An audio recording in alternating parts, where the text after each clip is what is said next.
Before the darkness takes over, let's make a pact, seal our agreement with a like and subscribe to summon the next nightmare.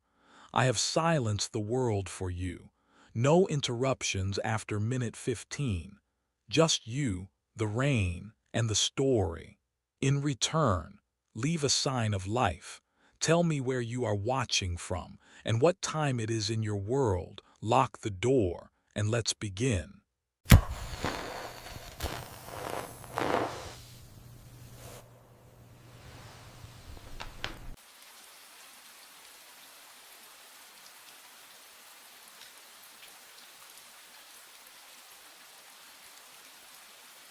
On the screen, I never came back out. I rewound it 3 times. Same result. The grainy black and white footage showed me walking toward the storage room door at 4:33 a.m. My hand reached for the handle. The fluorescent lights above flickered once, and I stepped inside. The timestamp continued. 4:34, 4:35, 4:36. The door never opened again, but I'm standing here right now. My fingers pressed pause. The pharmacy hummed around me. Refrigerators cycling, fluorescent tubes buzzing their constant static lullaby. I could smell the sharp bite of antiseptic cleaner mixed with something older, stale, like decades of night shifts trapped in linoleum. The time clock on the wall read 4:29 a.m., 5 minutes. I looked down at my hands on the prescription counter. Real, solid, the same hands I'd watched on that screen, reaching for a door I couldn't remember opening. When did I review this footage? Why couldn't I remember walking into that room? My shift log sat beside the keyboard. My handwriting filled yesterday's entry. Nothing unusual, nothing missing. But what the footage showed next made my breath catch. The back hallway remained empty for hours on the recording, until I walked past the camera again at 6:15 a.m.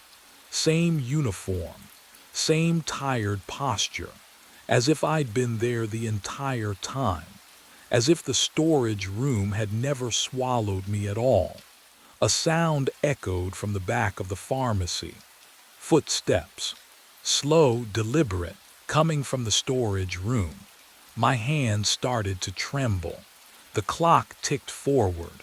4:30 a.m. I could feel the seconds pulling me toward something I didn't understand, toward a door I'd already walked through, toward a room where I'd never come back, and whatever was making those footsteps was already inside. Those footsteps never came closer. My mind raced back to 2 weeks earlier, when I first heard them, when everything started. The fluorescent lights hummed their endless song. 4:30 a.m. Rain tapped against the pharmacy windows, gentle and rhythmic. I was counting inventory, something to keep my hands busy, my mind occupied. The night shift does that to you, makes you desperate for anything that feels like purpose. The door chime rang. He shuffled in from the storm, water dripping from a gray raincoat that looked decades old. 60s maybe. Hollow eyes sunk deep into his skull. The way he moved. Slow, deliberate, like every step required negotiation with his bones. Sleeping pills. His voice scraped out like sandpaper on wood. Please. I turned to the prescription counter. Do you have a script, or over the counter is fine? He leaned against the register and I caught the smell. Old antiseptic. The kind that clings to hospital hallways and never quite washes out. Been trying to sleep for 8 years now. I grabbed a bottle of diphenhydramine. My hands were steadier then. Insomnia's rough. Have you tried? I retired from this pharmacy 8 years ago. He stared past me at the storage room door. But I never stopped working. The bottle slipped, caught it. I'm sorry. Night shift. He smiled, but his lips didn't move right, too slow, like the expression arrived late. Just like you, Owen Trask. My throat tightened. Can you imagine hearing your own name in a stranger's mouth at 4:30 in the morning? But what happened next would change everything. He reached for his wallet, the signature on his credit card. I saw it before he pulled cash instead. Same as mine, exact spelling. Owen, not Owen, not Ewan, Owen. How do you? He walked past me toward the storage room. Sir, that's employees only. He didn't stop, didn't turn. The door opened. He stepped inside. The fluorescent light inside flickered once, twice, then went dark. I counted to 10, waited for him to realize his mistake and come back out. Silence. I walked to the storage room, pushed the door open. Empty. Shelves of medication.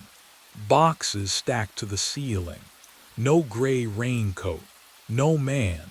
No back exit. The air inside was cold enough to see my breath. I checked the time clock on my way back to the counter. My fingers traced the fresh punch card. The name printed at the top made my stomach drop. Owen Trask, clocked out at 4:34 a.m., but I was still standing there, and I'd never clocked in anyone else that night. And that's when I realized the storage room door had locked itself behind me. I spent the next morning searching every database. The computer hummed in the back office, screen glow painting my face blue as I scrolled through decades of employee records. My finger cramped on the mouse. Click, scroll, click. The fluorescent lights overhead buzzed like insects trapped in glass. Nothing. No Owen Trask before me. No retirement record. No personnel file. I typed the name again, slower this time, as if precision could conjure proof from digital void. The system returned 0 results. When Denise arrived at 8, I cornered her by the coffee maker. The smell of burnt grounds mixed with her perfume, something floral and synthetic that made my head ache. Did someone named Owen Trask work here before? I kept my voice steady. Maybe 8-10 years ago, she laughed, actually laughed. Owen, honey, you need sleep. Real sleep, not whatever you're doing. I'm serious. A man came in and, you're working too many doubles. She poured her coffee without looking at me. Take tomorrow off. Doctor's orders. The conversation was over. She walked away, heels clicking on linoleum, and I stood there wondering if I'd even spoken aloud. What would you do when no one believes you? I returned to the pharmacy floor, hands shaking as I restocked shelves. My fingers brushed a prescription bottle wedged behind newer inventory. I pulled it free. The label was yellowed, faded. The handwriting was mine. That specific slant on the capital T, the way I looped my O's. But the date read March 7th, 1987. I was not born until 1991. The bottle felt ice cold in my palm. I stared at my own signature, impossible, undeniable, and understood then that something far worse than exhaustion was happening. Someone had been writing my name decades before I existed, and whoever it was, they were still here. I kept the bottle hidden in my pocket for the rest of that shift.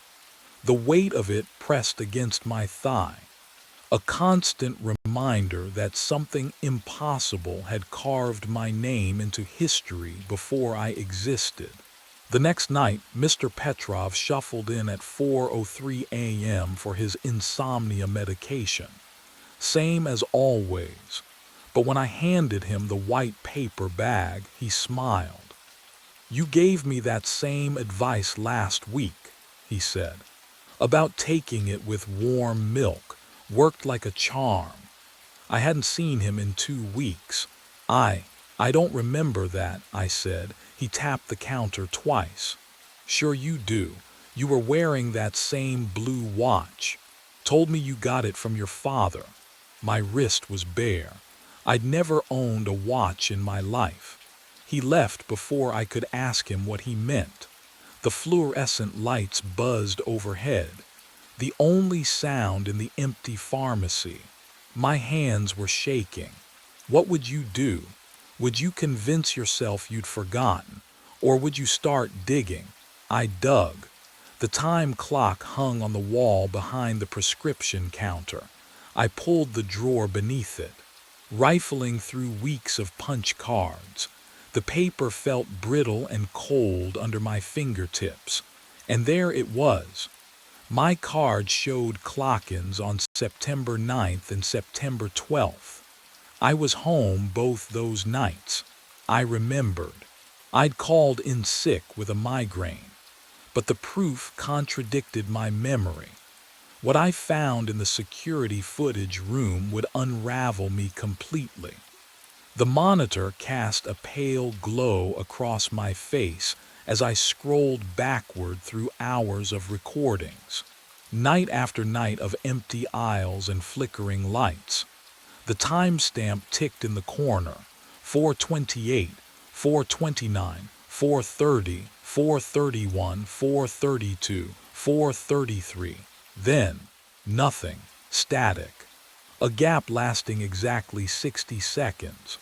When the feed resumed at 4:34, the storage room door stood open. But I never came back out. I checked another night. Same gap. Same open door, same absence. 5 nights, 7 nights, 11 nights, every single time. I walked into that storage room at 4:33 a.m. and vanished from existence. The question wasn't who had been impersonating me anymore. The question was, where had I been going?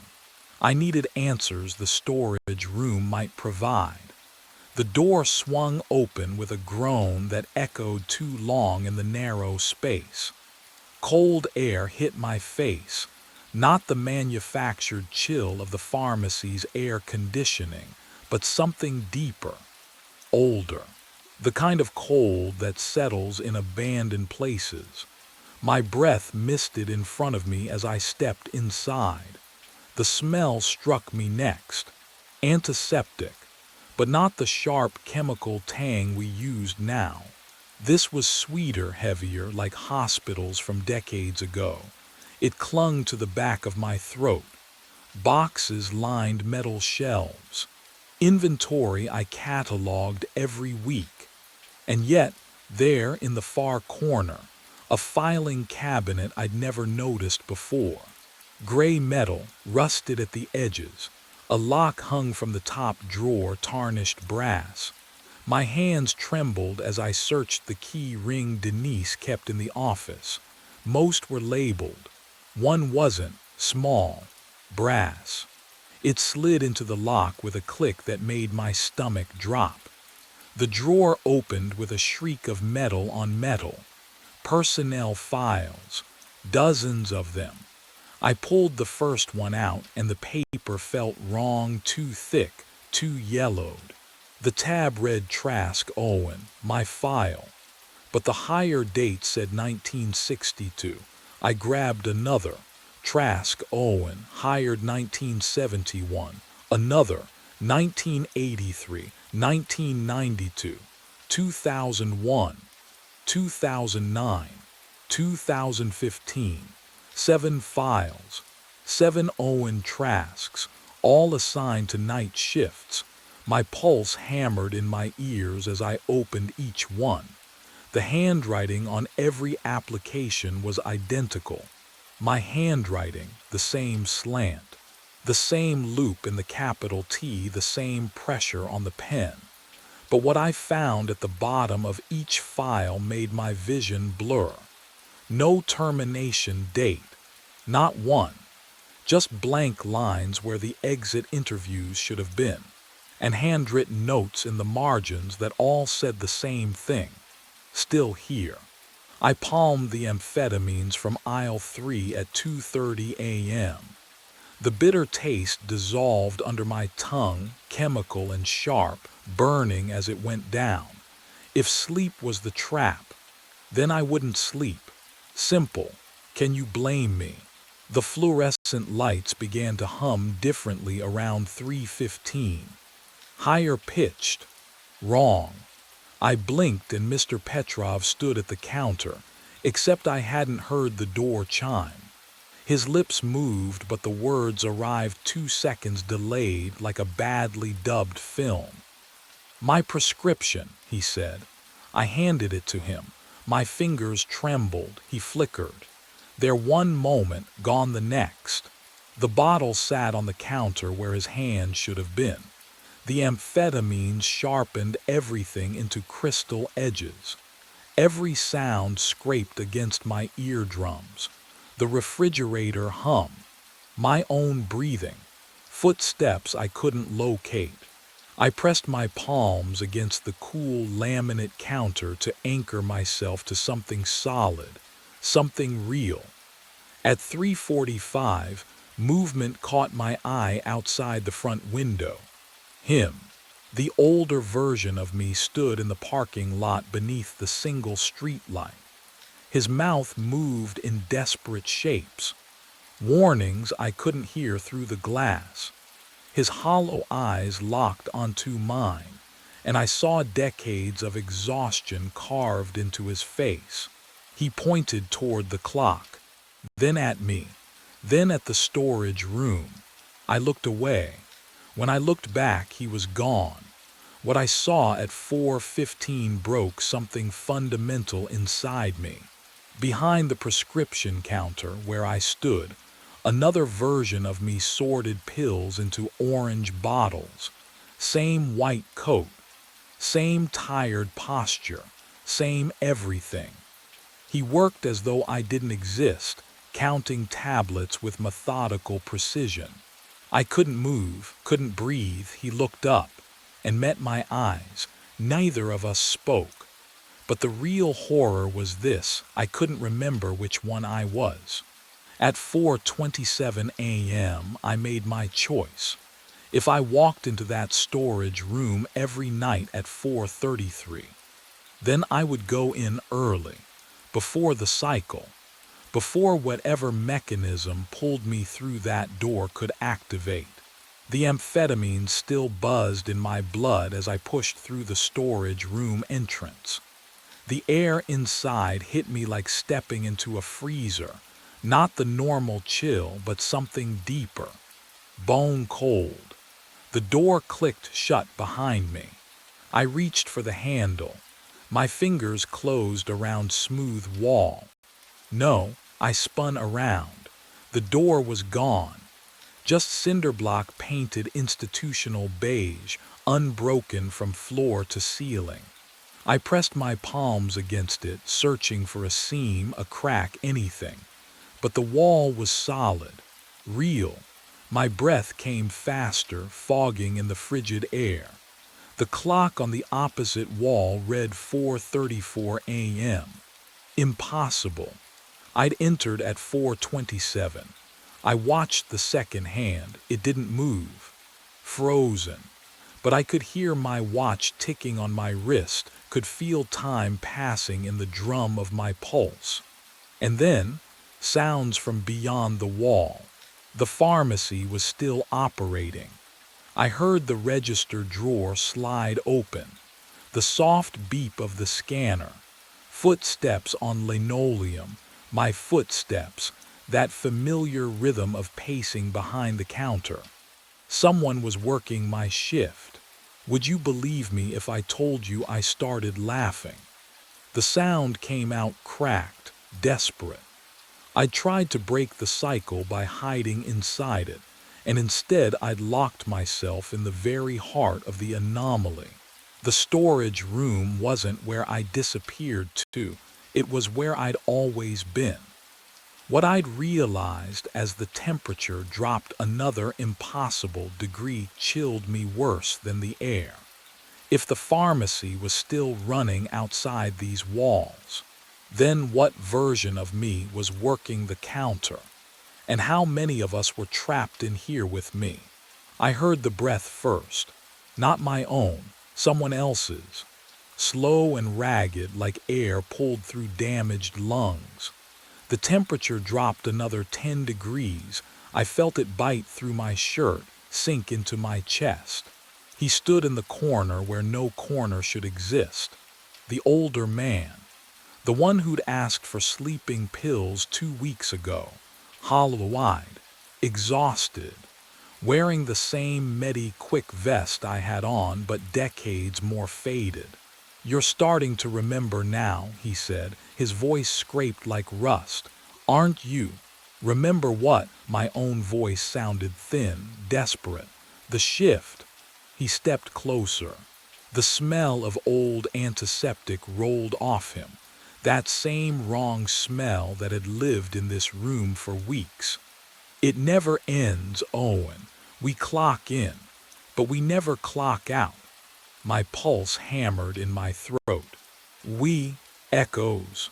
He pressed his palm against the cinder block where the door used to be. His hand left no warmth. All of us, the same person, trapped in the same infinite shift. I wanted to laugh, to scream. Can you imagine hearing that? That you're not even real anymore. That's insane. You died 8 years ago. His eyes locked onto mine, dead calm. Robbery, 4:34 a.m., right out there at the counter. The floor seemed to tilt beneath me. But what he said next made everything worse. "The pharmacy absorbed you," he continued, "pulled you in. You've been working ever since, forgetting every time the loop resets. Forgetting you're already gone." He smiled, but there was no comfort in it, only resignation. "Retirement doesn't exist for us." My knees buckled. I braced against the shelf, metal bit into my palm, cold and real. No, I'm alive. I drove here tonight. Did you?" He tilted his head. "Or do you just remember driving here?" The question hung in the frozen air, and I realized I couldn't answer it. I clawed at the storage room walls until my fingernails split. The concrete was ice cold, slick with something that smelled like formaldehyde and rust. My breath came in ragged gasps. The wall gave way to a door I hadn't seen before. The pharmacy counter stretched before me. Fluorescent lights hummed overhead. The time clock read 4:29. I spun around, ran back through the door. It opened too. The counter again. Same humming lights, same frozen time. What would you do? When every exit leads to the same beginning. I tried 7 more doors: storage room, break room, bathroom. Each one dumped me behind that counter like a skipping record. My legs buckled. I crawled to the security monitor, hands shaking so badly I could barely press the rewind button. The screen flickered. Multiple feeds displayed simultaneously, different dates, different angles. And there I was, 12 versions of me, some younger, some grayer, all wearing the same vest, all stocking the same shelves at 4:32 a.m. across nights that spanned decades. But what I saw next would shatter everything I thought I understood about the loop. I scrolled back, further, 8 years to the night I supposedly died. The timestamp read 4:33 a.m. A figure in a black hoodie entered frame, moving toward the register. I watched myself, the me from 8 years ago, look up from the pill bottles. The robber raised a gun. My younger self lifted his hands, said something. The robber stepped closer into the light of the fluorescent fixture overhead. I pressed my face to the monitor. The hoodie fell back. No. The robber's face was mine, hollow-eyed, ancient. The same face that had just told me I was dead. And that's when I understood. I wasn't just trapped in the loop. I was the loop. I stand behind the counter at 4:30 a.m. The fluorescent lights buzz overhead. That familiar hum I've heard for decades, or maybe just weeks. Time doesn't mean what it used to. The antiseptic smell is comforting now. Isn't that strange? What would you do if the thing that trapped you became the only thing you knew? The door chimes. A young woman enters, 20-something, dark hair pulled back, nervous smile. She carries a folder against her chest like armor. Denise appears from the back office, coffee in hand. The steam rises between them. "This is Owen," Denise says, gesturing toward me. "He'll show you the ropes tonight."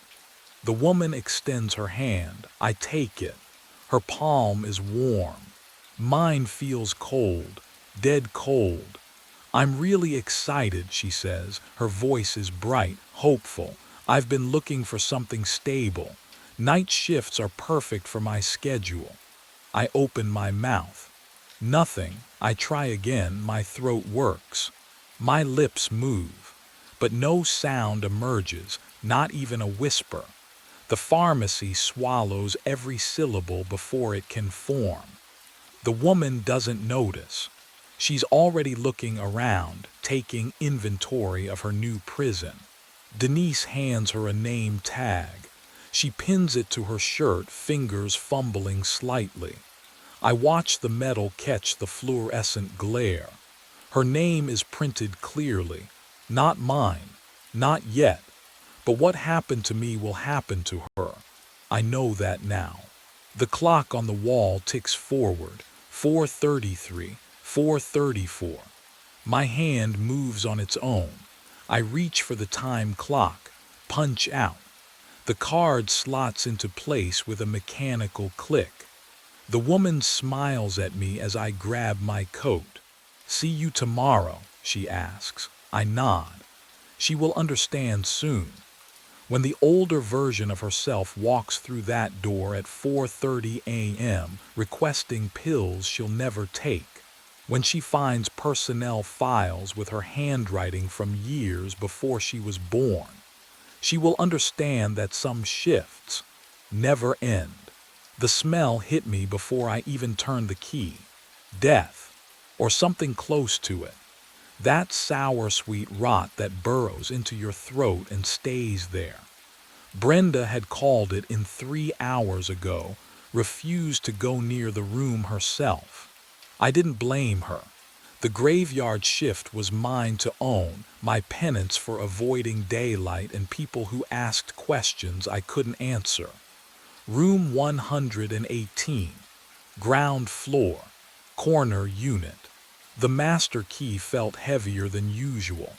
My hand shook just slightly as I slid it into the lock. The metallic click echoed down the empty hallway. I pushed the door open and stopped. The room was empty, bed made, corners tight. No luggage, no guest. The smell should have been overwhelming in here, but it wasn't. It was faint, wrong, like it was coming from inside the walls instead of the air. I stepped inside. The carpet muffled my footsteps. Too quiet. The kind of silence that makes you hold your breath without meaning to. That's when I saw the bathroom mirror. Condensation covered the glass in a thick fog, droplets sliding down in slow trails. But the room was cold. No steam. No shower running. And in the center of that wet surface, someone had traced words with their finger. I'm still checked in. Don't enter after midnight. My pulse hammered in my ears. Who writes a message?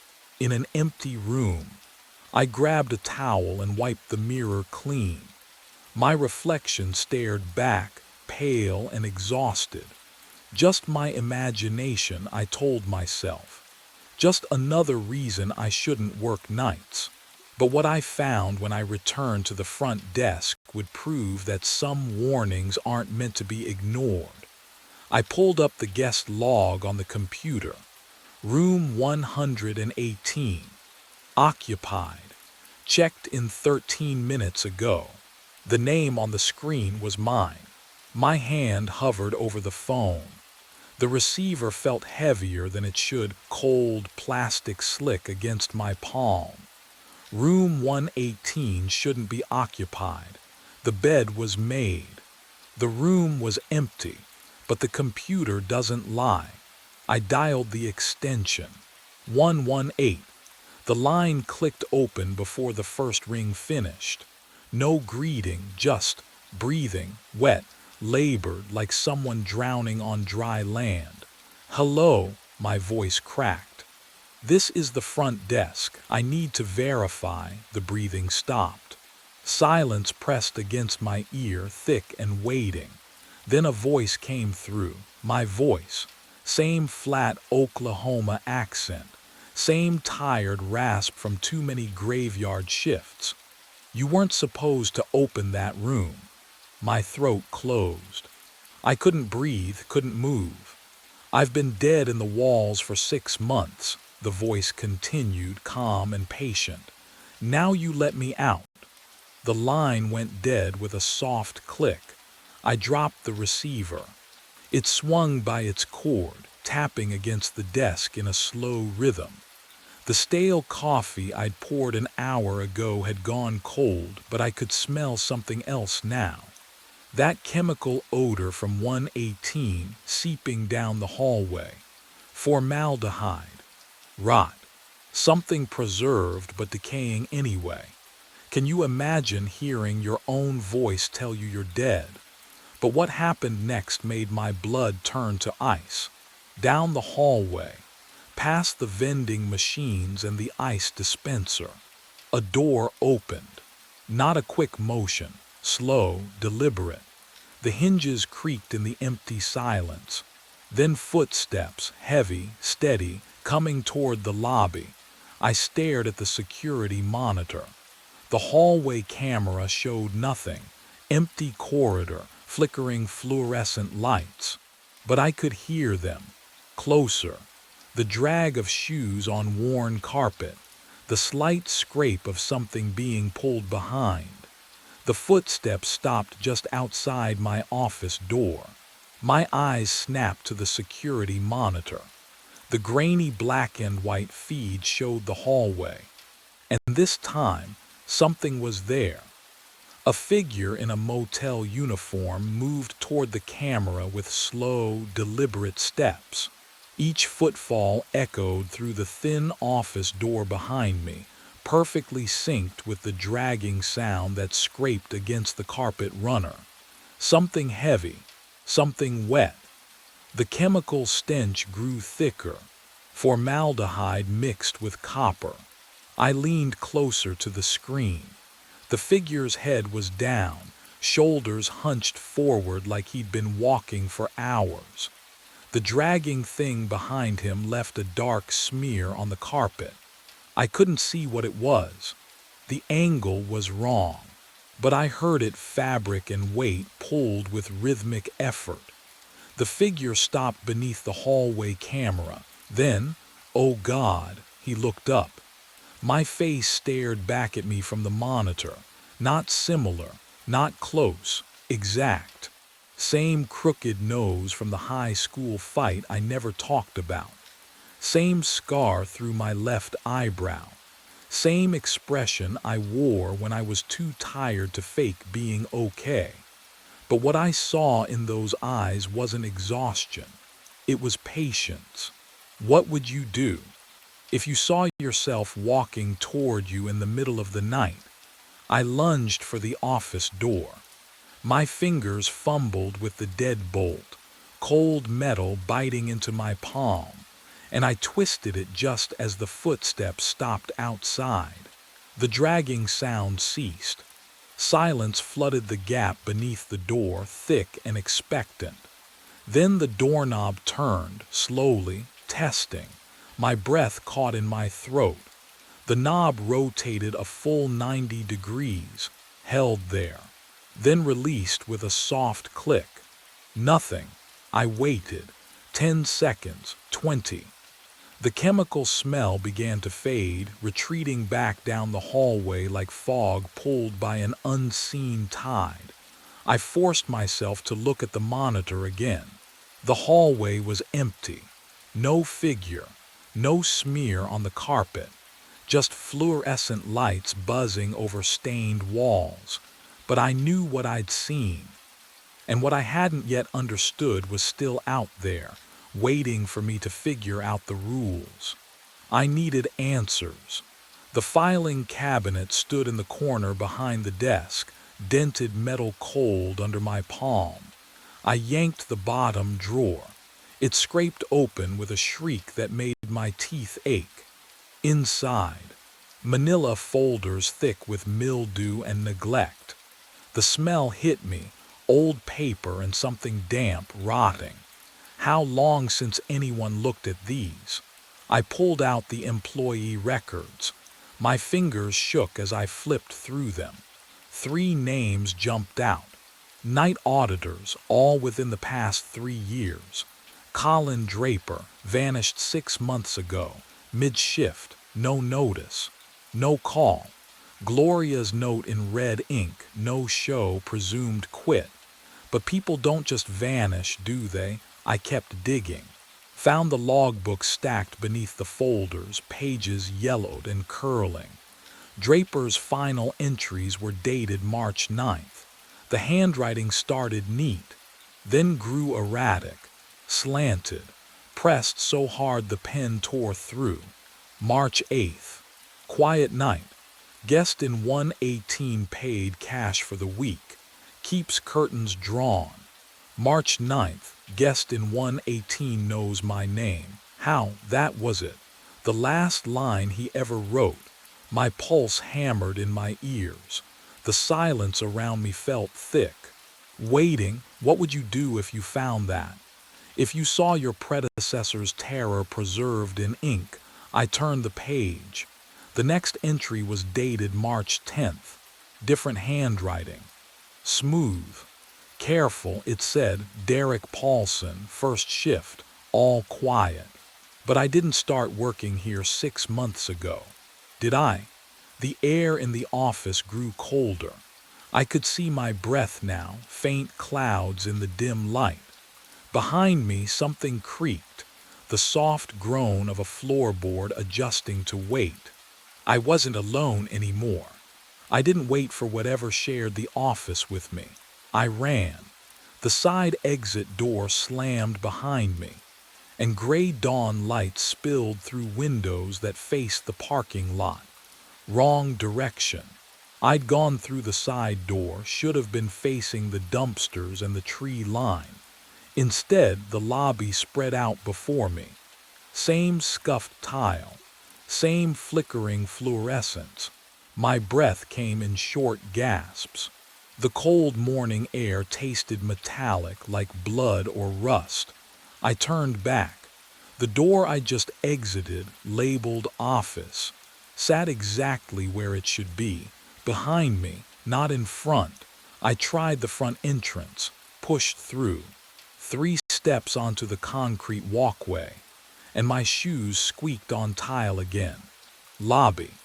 The same crooked vacancy sign buzzed in the window. What would you do? Keep trying, or accept what your gut already knows? I tried 4 more exits. Maintenance closet. Emergency door by the ice machine. The back delivery entrance that always stuck. Every single one spat me back into that lobby, like a dog on an invisible chain. But the real nightmare waited outside in the parking lot. My sedan sat in its usual spot under the broken lamppost. I yanked the door handle, cold enough to burn my palm, and dropped into the driver's seat. Turned the key. Click. Click, nothing. The engine didn't even turn over, just dead silence. I tried again and again. The steering wheel felt wrong under my hands, too smooth, too cold, like touching a corpse. I looked up at the motel through the windshield. Started driving anyway, coasting in neutral down the slight grade of the lot. The exit was 30 yards away. 20. 10. The hood ornament passed the painted yellow line marking the property boundary, and suddenly I was rolling backward. Up the grade, back toward my parking spot. The motel loomed larger in the rearview mirror. I slammed the brakes. Didn't matter. The car drifted backward until the tires kissed the curb in the exact spot I'd started. The phone. Inside. I had to call someone. Gloria answered on the second ring. Pineview Motor Lodge.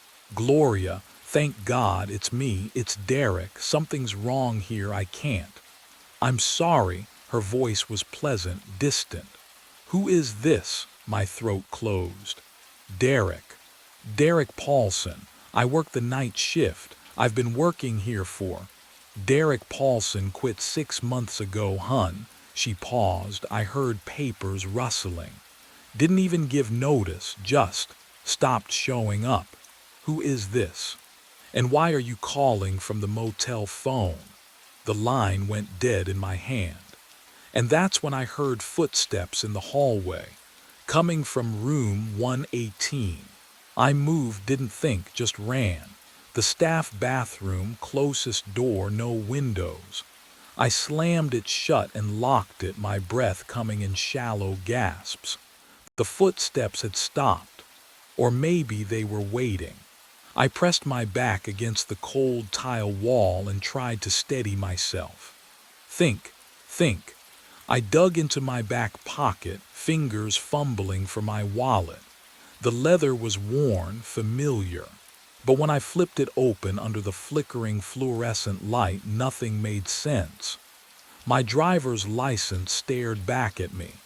Derek James Paulson, my face, my address, but the expiration date, last year, March. I blinked, checked again. The plastic felt real enough, smooth under my thumb, but the numbers didn't lie. How long had I been carrying an expired license without noticing? Can you imagine going months without checking something so basic? My phone. I pulled it from my pocket, hands shaking. The screen glowed faintly, no signal. The date frozen at April 19th, 6 months ago. The battery icon showed full, but nothing moved. No notifications. No time ticking forward. Just stuck. My chest tightened. The air in the bathroom smelled faintly of bleach and something else. Something metallic, like old pennies left in water. I looked up. The mirror above the sink reflected me standing there, phone in hand, face pale under the bad lighting.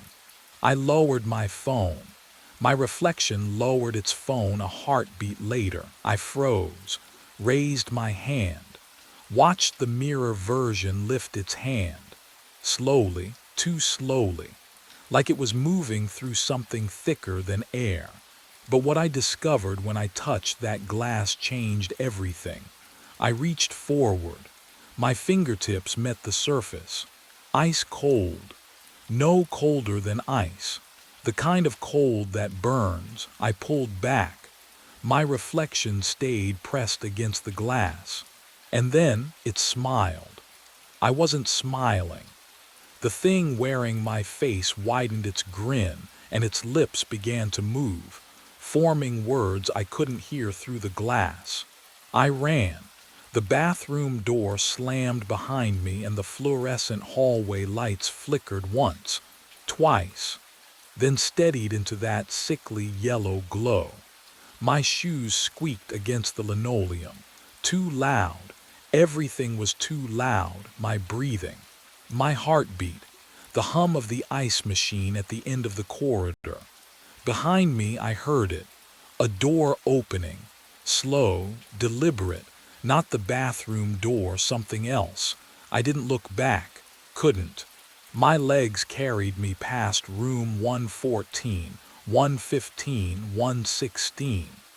The numbers blurred, but I felt the distance shrinking between us, between me and whatever was wearing my face. The overhead lights began to flicker in sequence, chasing me down the hallway like dominoes falling. Click, click, click. Each bulb dimming as I passed, then brightening again behind me. I reached the junction where the hallway split toward the lobby, and the door to the laundry room stood half open on my right. I ducked inside, pulled the door shut. No lock. The laundry room smelled like bleach and damp fabric, that thick chemical sweetness that coats the back of your throat. 2 industrial washers, a folding table, shelves of threadbare towels.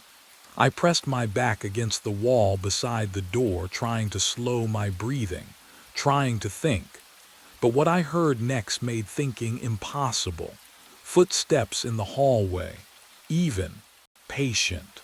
The sound of shoes on linoleum, measured and calm, like someone taking a midnight stroll. And then, my own voice, calling my name. Derek.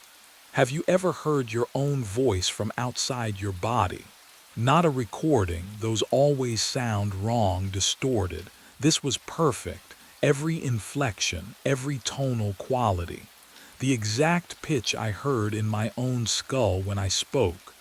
Derek, I know you're close. The footsteps stopped. Right outside the laundry room door. I held my breath. The silence stretched so long I thought maybe it had moved on. But that hope died when I heard the soft scrape of fingernails dragging down the wooden door. Slow, deliberate. 4 lines, top to bottom.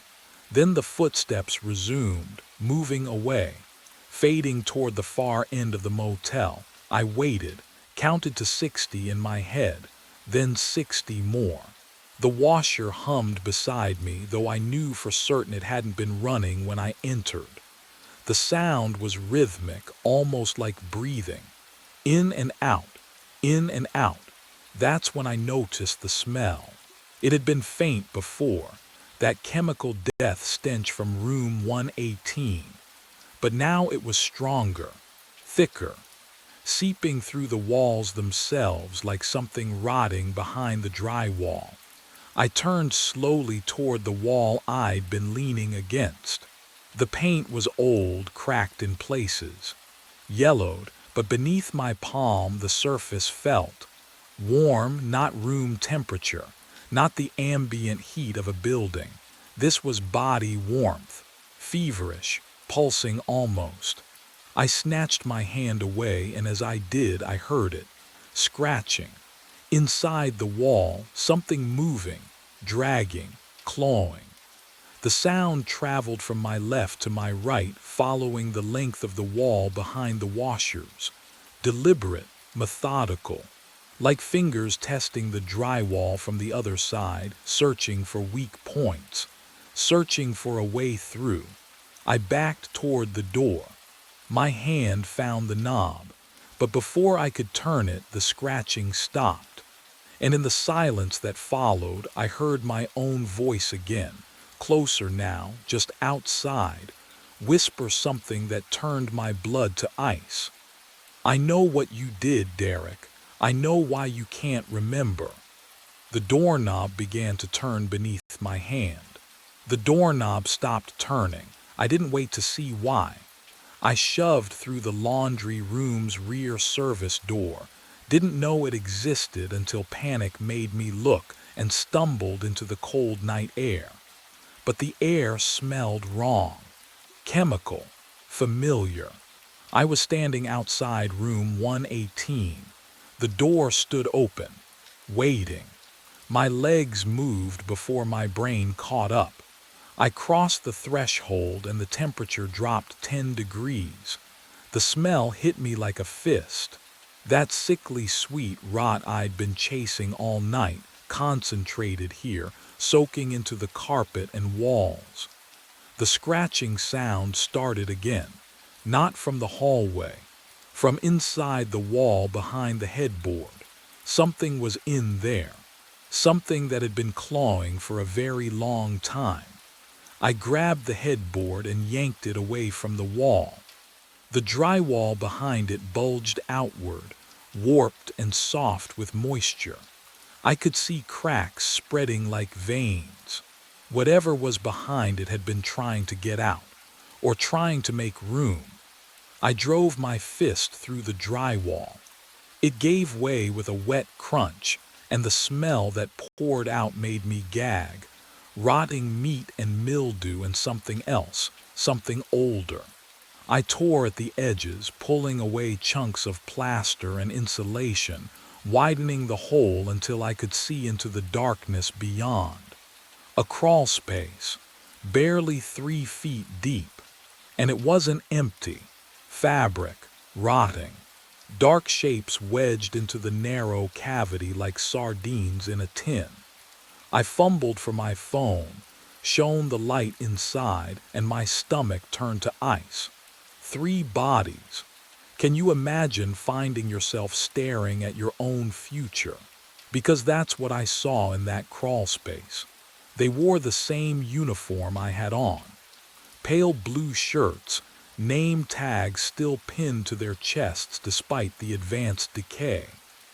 I leaned closer, bile rising in my throat, and read the names embossed on tarnished plastic.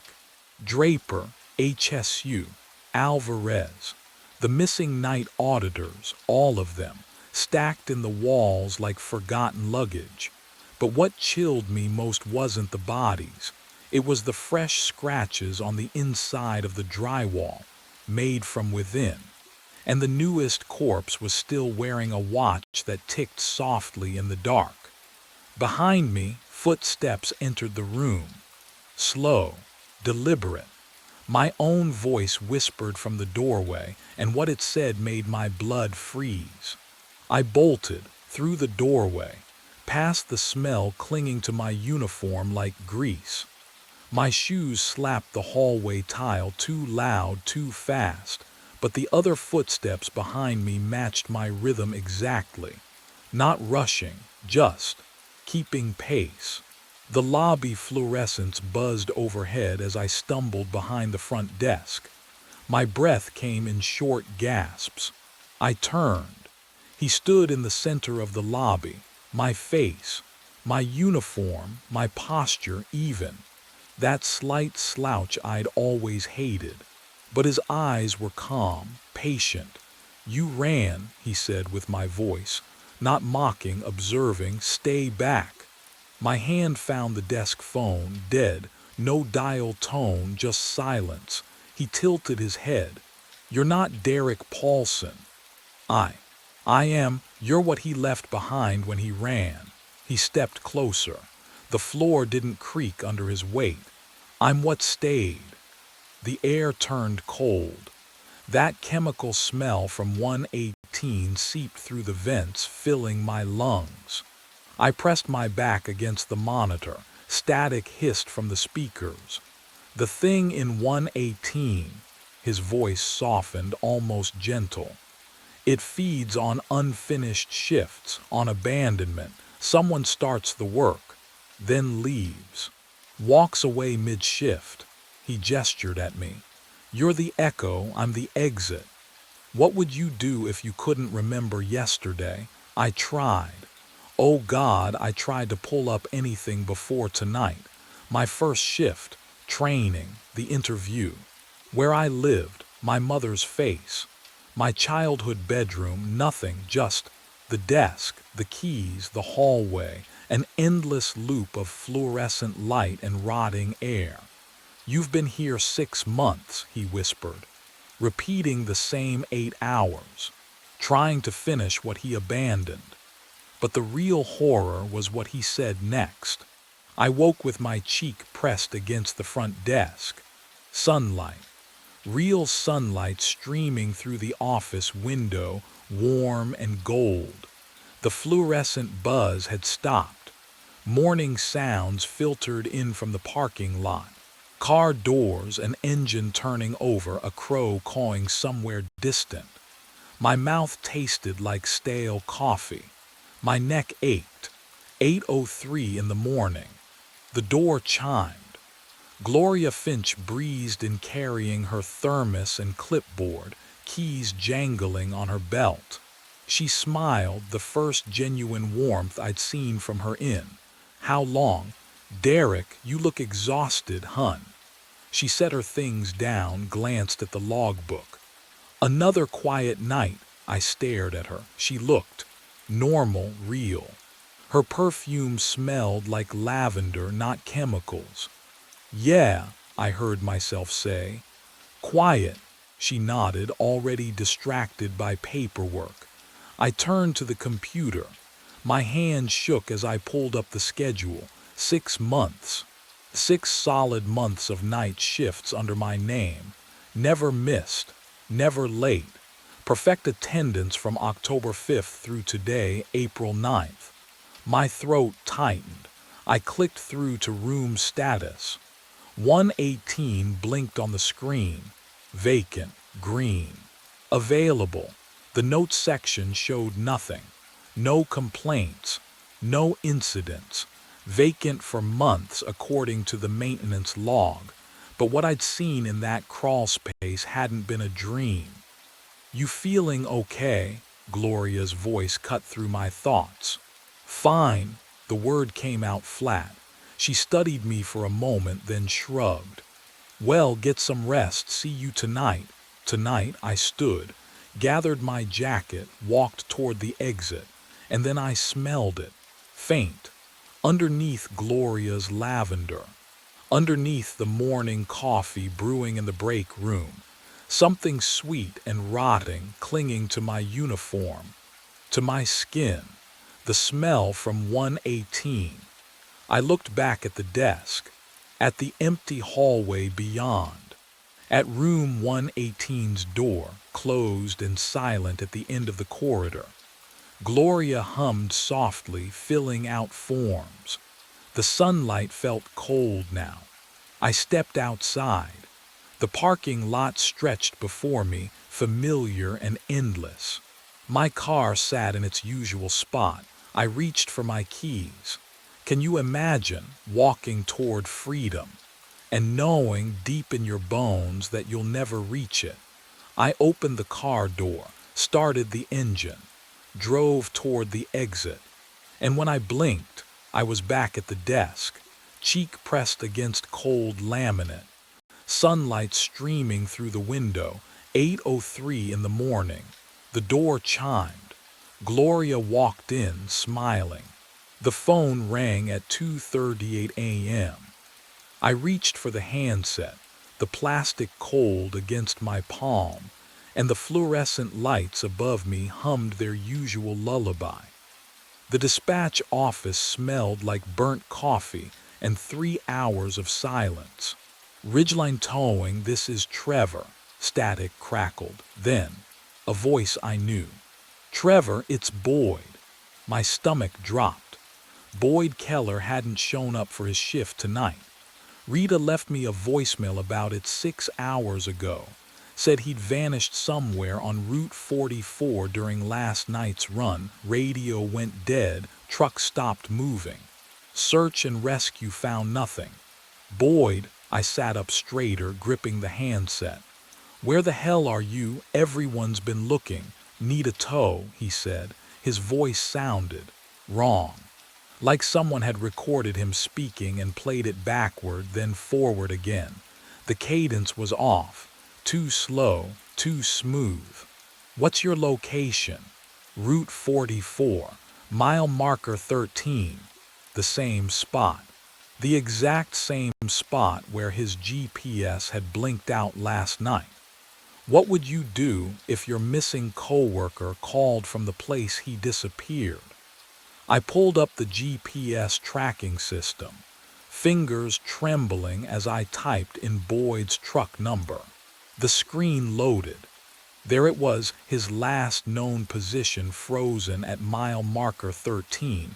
Transmission stopped at 2:51 a.m., 24 hours ago. But I was hearing his voice right now. Boyd, listen to me. Are you hurt? How are you calling? Your phone should be. Just send someone, he said, and this time I heard it clearly. The words came out smooth, but underneath them, like an echo, they played backward. Syllables reversing, folding into themselves. My hands started shaking. Who is this? The line went silent except for static that sounded almost like breathing. And then I realized something that made my blood turn to ice. What I was hearing on that call would haunt me for the rest of the night. My hands shook as I dialed Rita's cell. 3 rings, 4. Then her voicemail, that bored bureaucratic drawl I'd heard 100 times. You've reached Rita Malone. I'm unavailable. Leave a message after the tone. Rita, it's Trevor. I need you to call me back. Now it's about Boyd. I got a call from him from Route 44. The same. The beep cut me off. I slammed the receiver down and the sound echoed through the concrete room like a gunshot. The fluorescent lights hummed overhead, that relentless mosquito whine that burrowed into my skull. I tasted burnt coffee at the back of my throat. Bitter, metallic, wrong. I pulled up the staff schedule on the terminal, fingers sticky against the keys. The screen glowed sickly green in the dark office. I scrolled to this week's rotation, looking for Rita's emergency contact. For anyone, my name stared back at me. Trevor Hatch. Night dispatch. Status, deceased. Called in 3 days ago. I blinked, read it again. The letters didn't change. What the hell? A glitch, had to be, some database error. I'd been here every night this week. Hadn't I? The memory felt slippery, like trying to hold water in my fists. I switched to the Route 44 camera feeds. Maybe I could see Boyd's truck. Confirm he was really out there. Static. All 6 feeds showed nothing but churning gray snow, and through the dead pixels I swore I heard breathing. I grabbed my phone, texted Rita, then Jenna from day shift, then dispatch in the next county. My thumbs flew across the screen, desperate pleading. The messages sat there, unread, unanswered. Nobody was listening, and the clock on the wall. It still read 2:38 a.m., but that was 10 minutes ago. I needed answers. The filing cabinet stood in the corner, gray metal coated with grime.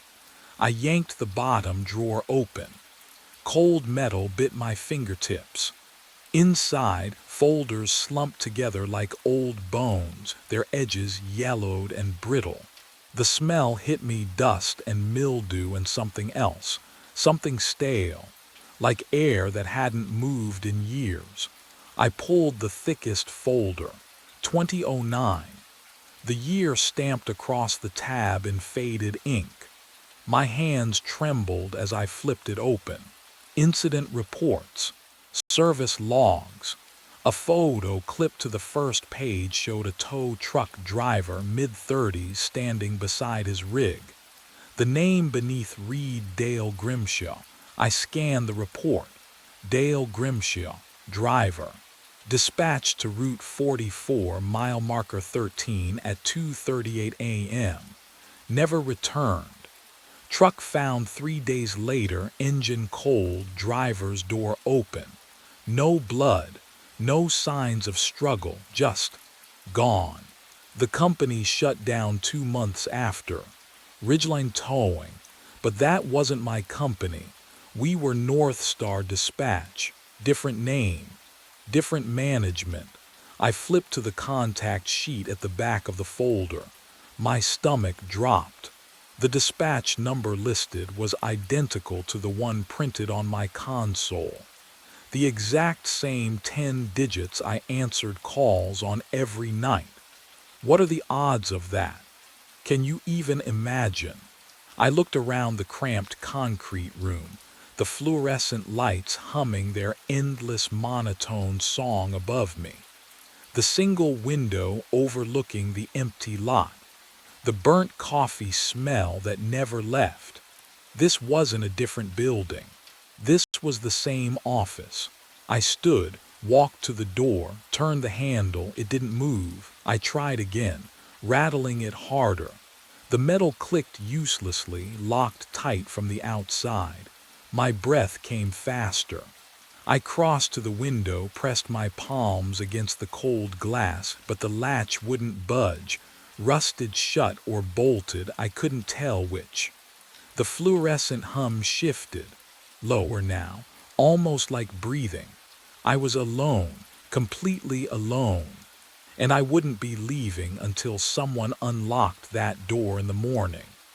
But the real question I should have asked was this: would morning ever come? I checked my watch. 2:36. The air in the dispatch office had gone still, thick with the smell of old concrete and something else I couldn't name, something metallic. The fluorescent lights hummed their endless monotone hymn above me, and I pressed my back against the locked door, feeling the cold metal handle dig into my spine. 2:37. My phone showed no signal, just a blank screen where the bars should be. I tried Rita again. Nothing. The call wouldn't even attempt to connect, but the landline on the desk. That red light blinked steady and patient, like a heartbeat waiting for me to notice. What would you do? Sit there and wait for morning, or the phone rang at exactly 2:38. I froze. The sound carved through the silence like a blade, sharp and wrong in a way that made my teeth ache. It rang again, again.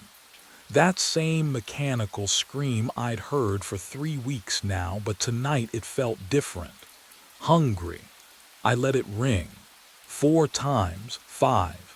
My hand hovered over the receiver, trembling like I was reaching toward an open flame. But what choice did I have? I answered, static first, then a voice. Slow, deliberate, stretched thin like old tape played at the wrong speed. I've been waiting, my breath caught. The voice wasn't Boyd's, it was older, tired beyond measure. You sent help, the voice continued, each word separated by too much silence. It never came, Dale Grimshaw. I didn't send anyone, I whispered. I wasn't even. You were always here, Trevor. The line went dead. I dropped the receiver, grabbed my keys, ran to the door and yanked the handle. Locked. I slammed my shoulder against it. Nothing. The window next. I picked up the desk chair and swung it hard against the glass. The chair bounced back like I'd hit solid concrete. The window didn't even vibrate. The landline rang again, and I realized morning shift wasn't going to save me. Because whatever was calling knew I had nowhere left to run. I backed away from the console, and my foot hit something. Glass. The bottle rolled across the concrete floor, the sound amplified in the cramped room. I looked down. 3 empty whiskey bottles lay beneath my desk, amber liquid pooled in the caps. The smell hit me then, sharp, familiar, burning my nostrils. I haven't touched alcohol in 2 years. You believe that, don't you? I do. I did, but I could taste it on my tongue. I grabbed the security monitor, fingers shaking, and scrubbed backward through the footage. Thursday night. There I was at the console, answering a call at 2:38, typing coordinates into the dispatch system, sending a driver to Route 44. Friday night. Same thing, same posture, same mechanical movements. Saturday night, tonight, I watched myself lift a bottle to my lips before the call came in. I don't remember any of it. Can you imagine that? 3 nights erased like fog burning off asphalt. The fluorescent lights hummed louder, drilling into my skull. I pulled up the GPS logs. Boyd's truck stopped transmitting at 2:51 a.m. So did Friday's driver. And Thursday's, all at mile marker 13. All at the exact same second, like their batteries died simultaneously. Or something else did. But what I found next made my blood freeze. My phone's GPS history showed I'd driven there too. Last night. My car sitting idle at mile marker 13 for 17 minutes before returning here. I stared at my hands. No cuts. No dirt under my fingernails. Nothing to prove I'd left this room. The landline rang again, and this time I heard something underneath the static. Breathing. Multiple voices inhaling in perfect unison. The breathing stopped. Then they spoke. Trevor, 5 voices, perfectly synchronized, whispering my name through the static like wind through dead leaves. Trevor. I slammed the receiver down. My hand hit the cradle so hard the plastic cracked. The fluorescent lights above me flickered once, twice, and the hum changed pitch. Lower now, almost like a voice. I needed proof, something concrete, something that would make sense of the footage, the GPS logs, the 3 nights I couldn't remember. My phone sat on the desk, screen dark. I picked it up. The glass felt cold, too cold, like it had been sitting in a freezer, not beside my lukewarm coffee. I opened the location history. My hands started shaking before I even read the timestamps. There, last night, 2:38 a.m. to 2:51 a.m., Route 44, mile marker 13. The little blue dot on the map didn't lie.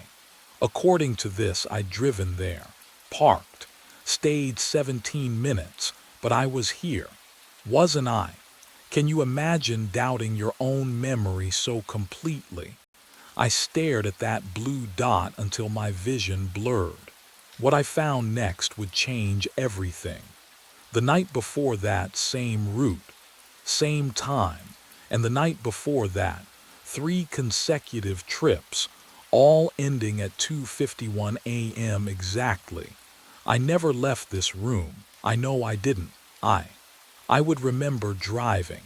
Wouldn't I? The landline rang again. 2:38 a.m. Right on schedule. I didn't move, just watched it ring.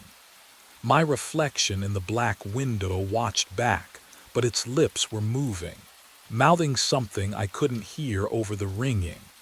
The static beneath the ring tone began to form a pattern, a rhythm, almost like breathing. Then I realized what my reflection was saying. It was whispering my name. I dropped the receiver. It clattered against the console, then swung, pendulum slow, hissing static into the dead air between us, me and the thing in the window that wore my face. My knees hit the floor. Cold concrete bit through my jeans. I needed something real, something solid.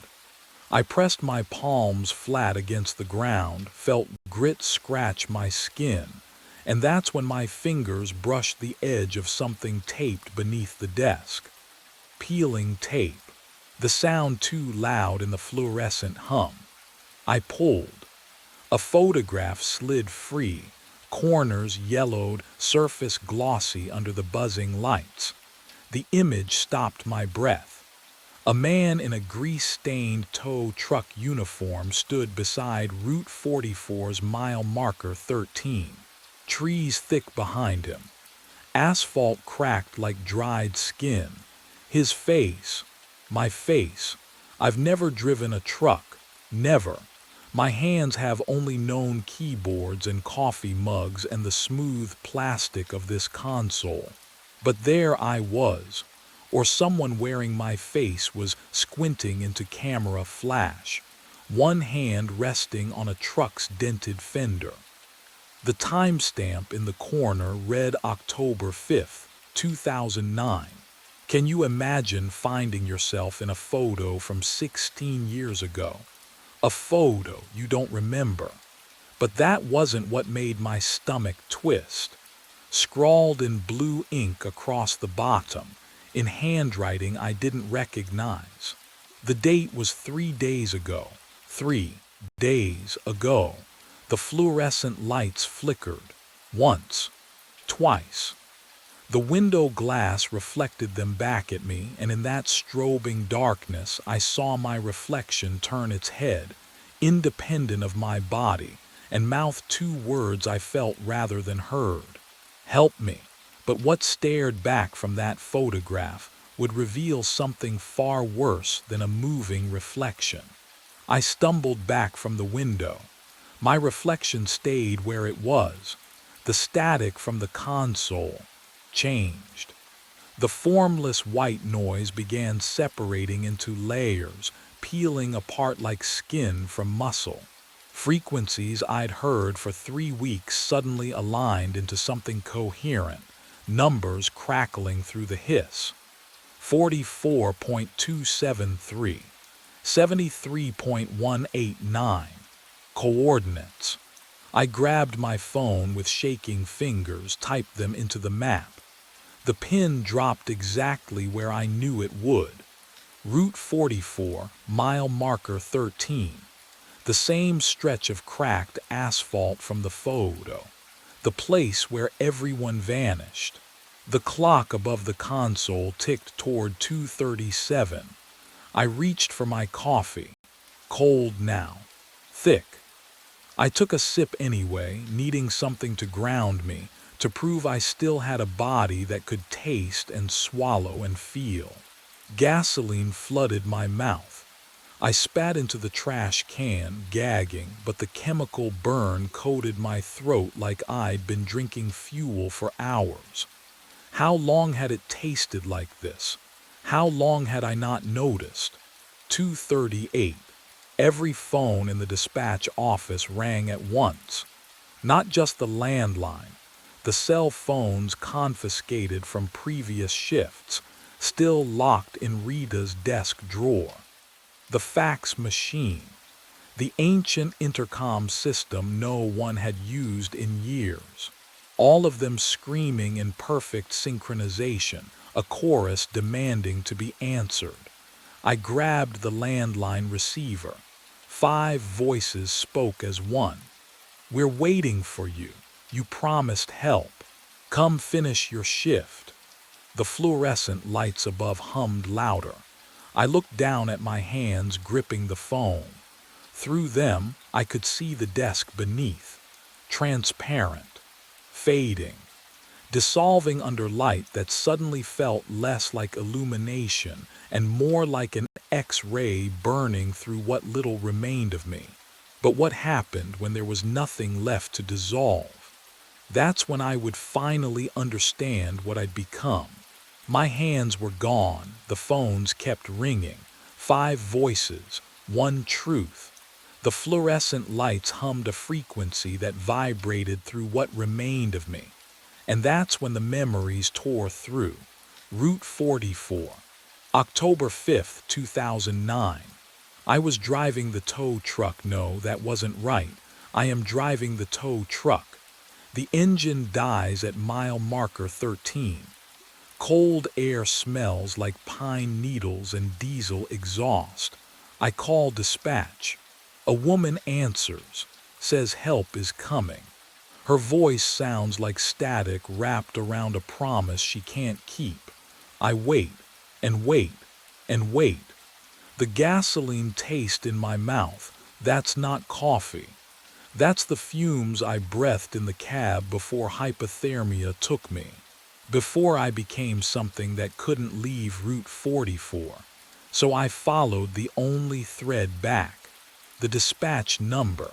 The voice that promised help. But that wasn't the worst part.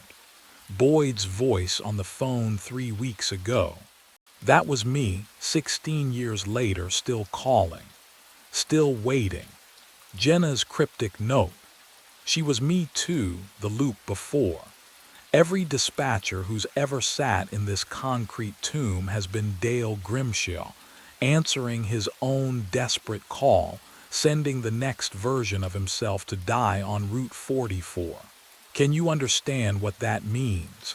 I built this purgatory one phone call at a time. The clock above the console clicks to 2:38. The phones scream in unison. My own voice echoes from every receiver. Dispatch, I need a tow. Route, no, I don't reach for the handset. My transparent fingers hover above it. Then pull back. The fluorescent lights flicker. The air tastes like burnt metal and broken promises. What I didn't know then was what refusing would cost. The ringing doesn't stop. It splits into harmony, 2 rings, then 4, then 8, multiplying like a swarm of hornets trapped inside my skull. The office walls sweat condensation. The concrete floor vibrates. The phone rings, and rings, and rings. The ringing split into 12 phones, 20, 50. The sound carved into my skull like a drill bit. The fluorescent lights strobed. The concrete walls rippled. I pressed my transparent hands against my ears, but the ringing came from inside now. Inside my bones, my teeth, my memory. I couldn't break it. The loop didn't want to be broken. My hand reached for the phone, not my choice anymore. The receiver was ice against my ear, or was it? Could I even feel cold if I'd been dead for 16 years? Silence, static, then a voice, my voice. Dispatch, younger, confused, scared. I need a tow, Route 44, mile marker 13, my truck it died. Everything died. I opened my mouth. Nothing came out. Hello, is anyone there, please? I've been waiting so long. What would you do? Lie to yourself. Promise help that never comes. Help is coming, I whispered. The words tasted like gasoline. The door unlocked behind me.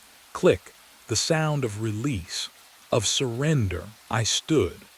The office dissolved into burnt coffee smell and static hum. The schedule on the wall updated itself. Someone new listed for tomorrow's night shift. A name I didn't recognize yet. My phone's GPS glowed. One route available, Route 44. I drove. The woods swallowed my headlights at mile marker 13. 2:51 a.m. on the dashboard. The engine coughed, sputtered, died. I sat in the silence.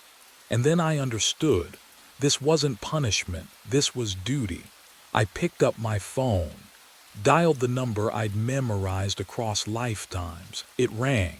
Someone young answered, eager, alive. Dispatch. I need a tow, I said. Route 44, please. Help is coming, right? Help is coming, they promised. I waited in the dark. The man at my desk is wearing my face. I press my palm against the security office window. The glass is cold. Too cold for October. My breath doesn't fog it. That should bother me more than it does, but I can't stop staring at him. At me, slumped over the desk like he fell asleep mid-shift, except his eyes are wide open, staring at the door. At me. The fluorescent lights inside hum at a frequency that makes my teeth ache. I've worked this graveyard shift for 3 years. I know every sound in this garage, but this is wrong, like a violin string tuned half a step flat. I reach for the door handle. My hand passes through the first time.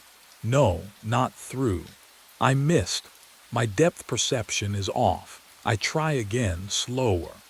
The metal is ice against my skin, and when I pull, the door doesn't budge. Locked from the inside, but I can see my keys, right there on the corpse's belt. Same carabiner. Same Swiss Army knife attached. Same brass key to my apartment that I've been meaning to replace because the teeth are worn down. What would you do? If you saw yourself dead, I should call someone. 911, my supervisor, anyone. But my radio hangs silent at my hip, and when I reach for my phone, I don't remember where I left it. The thought slips away like water through fingers. The body's chest doesn't move. No rise, no fall. But here's what makes my stomach drop: the wedding ring tan line on his left hand. I got divorced 2 years ago. Haven't worn the ring since. But the pale band of skin is there on both of us. Identical. His eyes haven't blinked once. I tap the window once, twice. The sound echoes wrong in the concrete space, like it's traveling through water instead of air. The corpse doesn't react, but I swear his pupils shift, just a fraction, tracking toward the sound. The air smells like hospital disinfectant mixed with gasoline. And that's when I notice the time clock on the wall behind him. The red digital display blinks. 2:11 a.m., 2:11, 2:11, over and over. The same moment. Frozen. But what I saw next made me realize the clock wasn't broken at all. My mind fractured backward to 11 p.m. The time clock's green light blinked as I swiped my badge. Same fluorescent hum I'd heard 500 times before. Same coffee smell from the pot I'd started 3 hours into every graveyard shift for the past 2 years.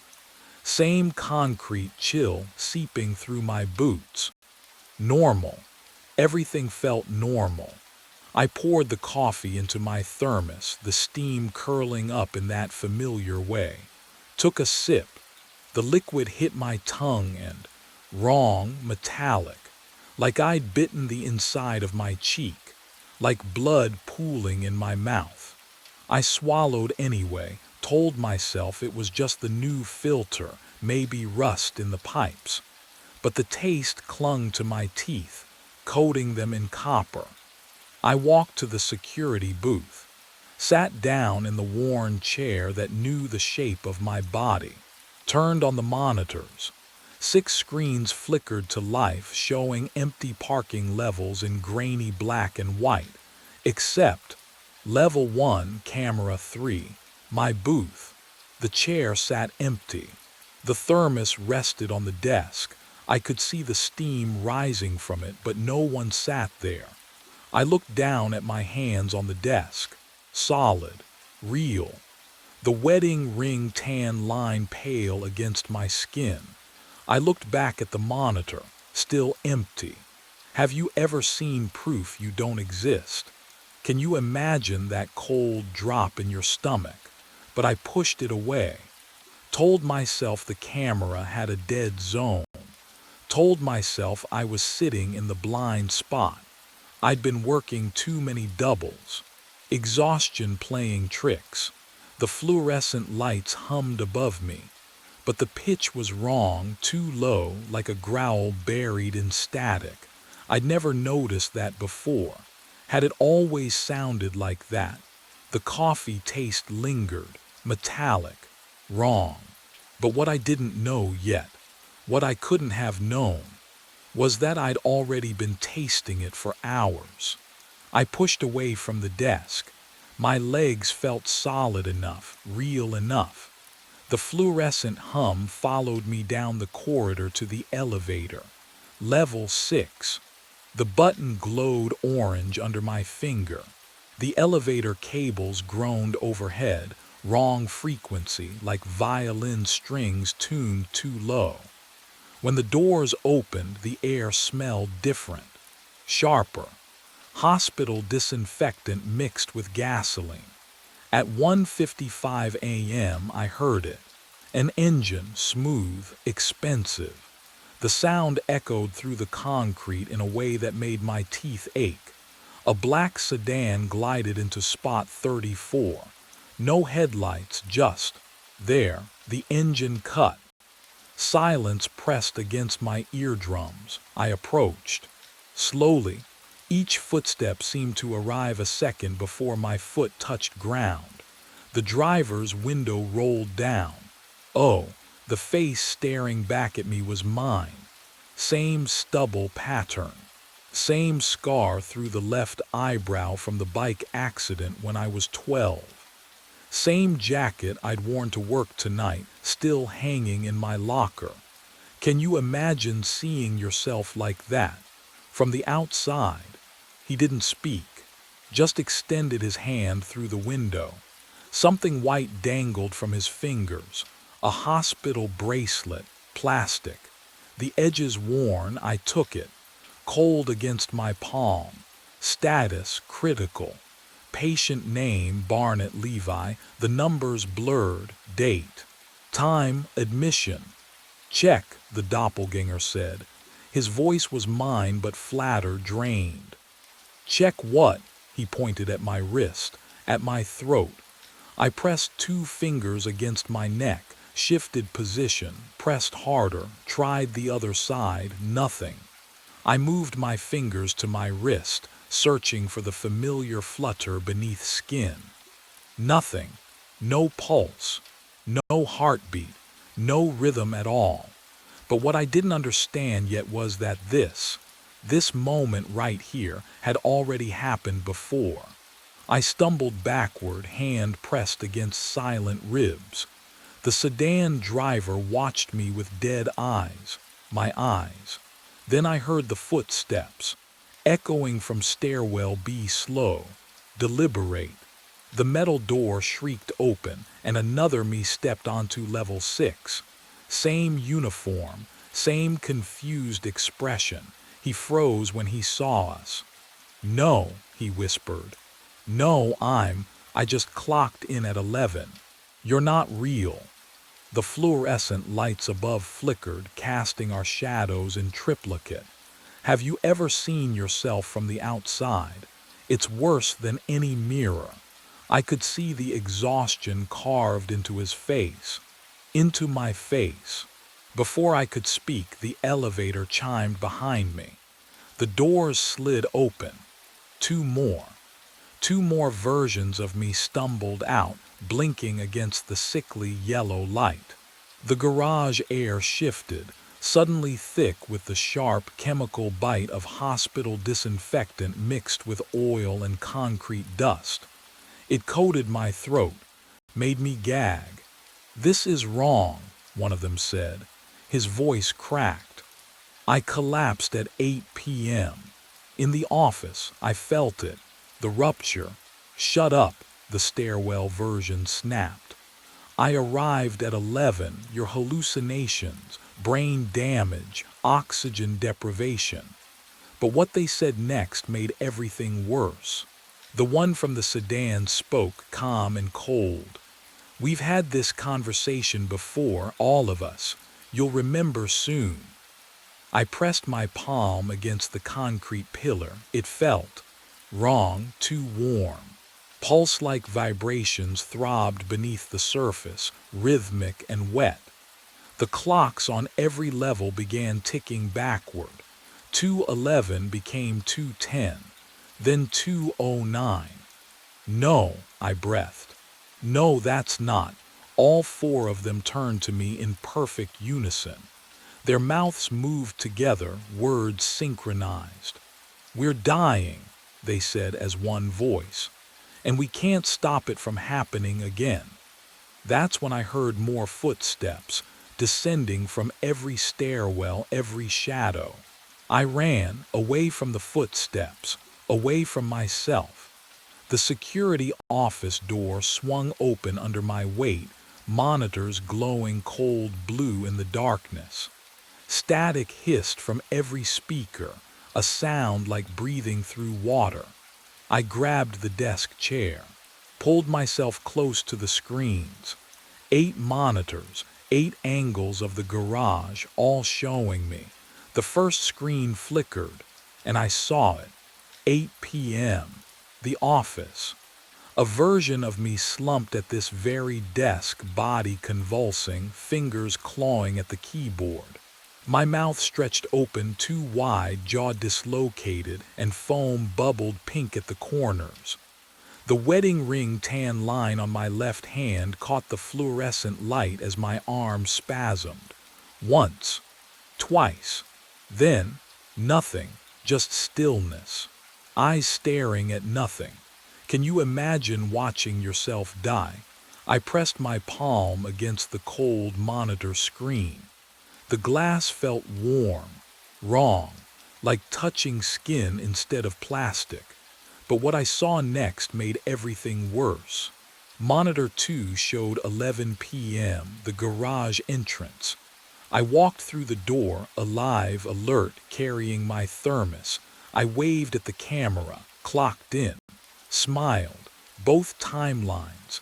Oh God, both timelines were playing simultaneously. On monitor 3, a version of me wandered level 3, checking tire pressure with trembling hands. Monitor 4 showed another me standing motionless by the elevator on level 5, staring at the doors. Monitor 5 captured me sprinting down stairwell B, mouth open like I was screaming, though no sound played through the speakers. 5 versions, 5 different levels, all wearing the same uniform. All me.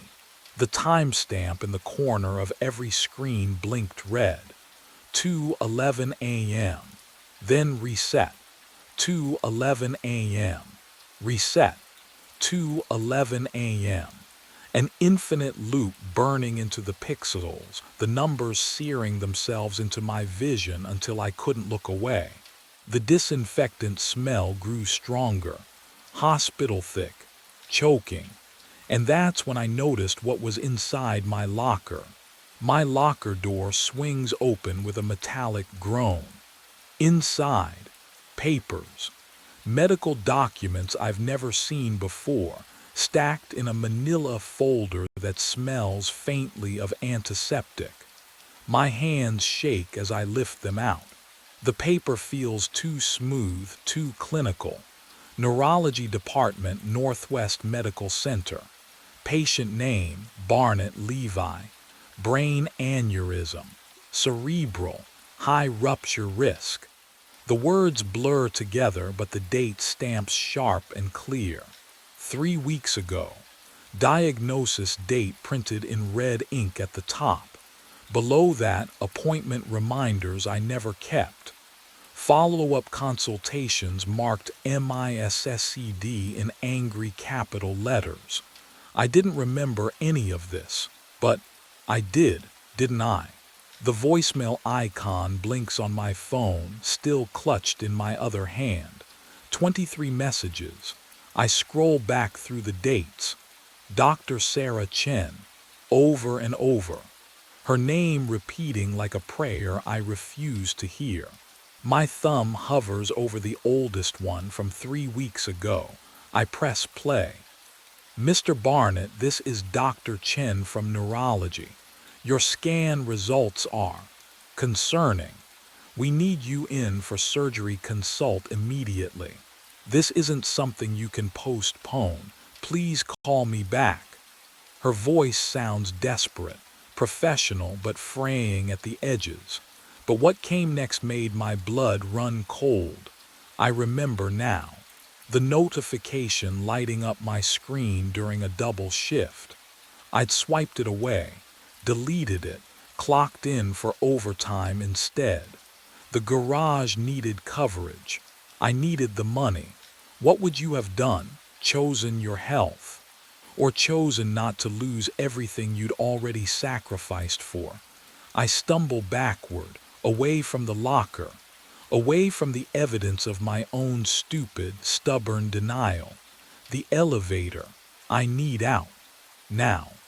I slam my palm against the call button and the doors slide open immediately, too immediately.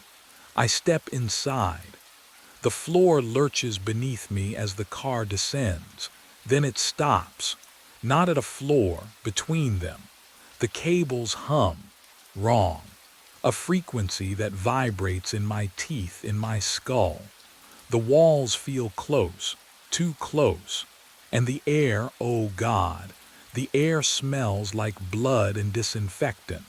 The lights flicker once, twice, and something wet drips from the ceiling onto my shoulder. The elevator shuddered and opened. Level 6. The doors split apart with a mechanical groan that sounded almost relieved, as if the machine itself had been holding its breath. I stumbled forward onto the concrete, gasping, tasting copper and exhaust fumes mixing in the back of my throat. The fluorescent lights buzzed overhead, but softer now, rhythmic, like a pulse. They were waiting for me, all of them. 4 versions of myself stood in a semicircle around spot 34. The black sedan sat silent in the center, engine cooling with soft metallic clicks. Each version wore the same uniform, the same exhausted expression, the same wedding ring tan line on the same left hand. They turned as one, stared at me with my own eyes. I opened my mouth to speak. We are neurons misfiring. The words came from all of them, from me. A chorus of fractured voices speaking in perfect unison, overlapping at the edges like radio static bleeding between stations. Can you imagine hearing your own voice split into harmony with itself? It's not an echo, it's recognition. The garage is the space between synapses. I stepped back. The concrete wall behind me felt wrong, warm. Not the cold cement it should be. I pressed my palm against it and felt something beneath the surface. A rhythm, slow and wet. But what they said next made my knees buckle. Spot 34 is the aneurysm rupture point. The black sedan is the ambulance we never reached. I looked down at the concrete. It wasn't gray anymore. It pulsed, contracted. The texture rippled like living tissue, veined and slick, the color of brain matter under surgical lights. The entire floor breathed beneath my feet. The walls exhaled moisture, wet, gray, alive, and I understood we were still inside my skull. The doppelganger from the sedan stepped closer, shoes silent on the wet concrete. His mouth moved. My mouth. Same lips, same scar on the lower one from biting during stress. You have 2 options, he said. His voice was mine but emptied out. Hollow. I couldn't breathe, didn't need to, I realized. My chest hadn't moved in. How long? Accept it, he continued. Clock out. Let the darkness come. He gestured toward the elevator where the time clock glowed faint red. Or refuse, loop forever, park at 1:55 a.m., drive in circles until synapses stop firing completely. That's not a choice, I whispered. It's the only one workaholics get. Headlights flared behind him. I flinched.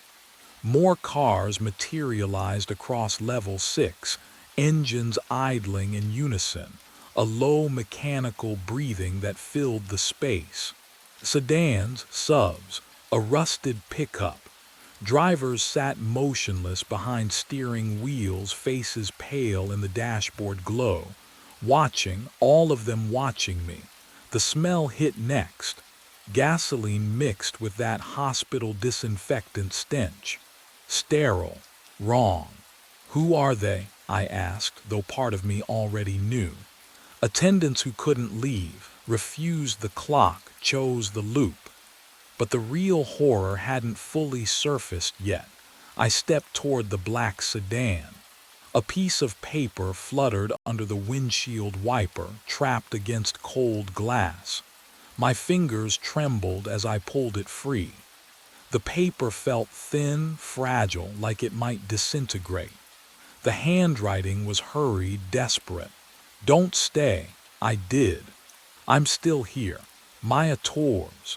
Still here, present tense."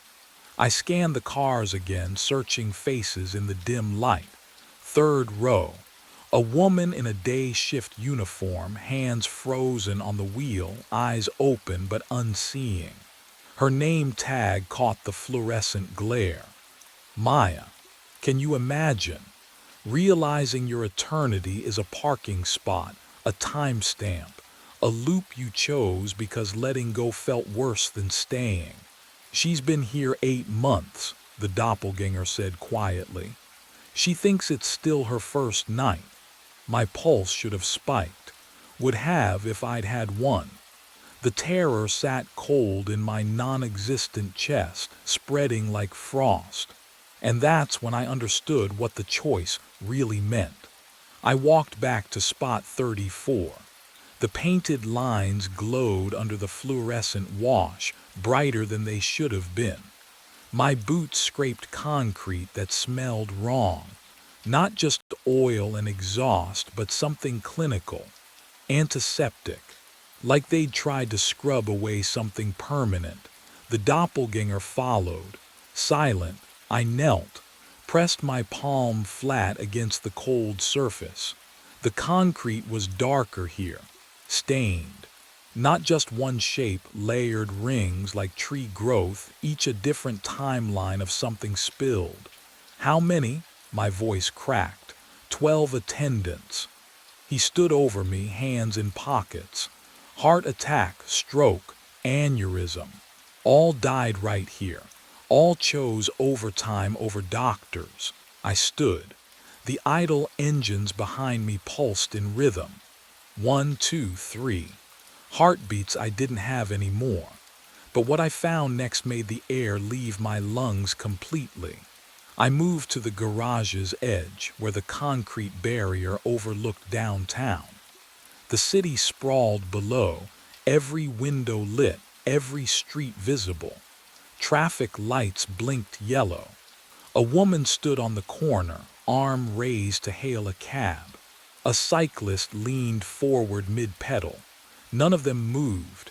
Not a single person, not one car. "How long?" I whispered.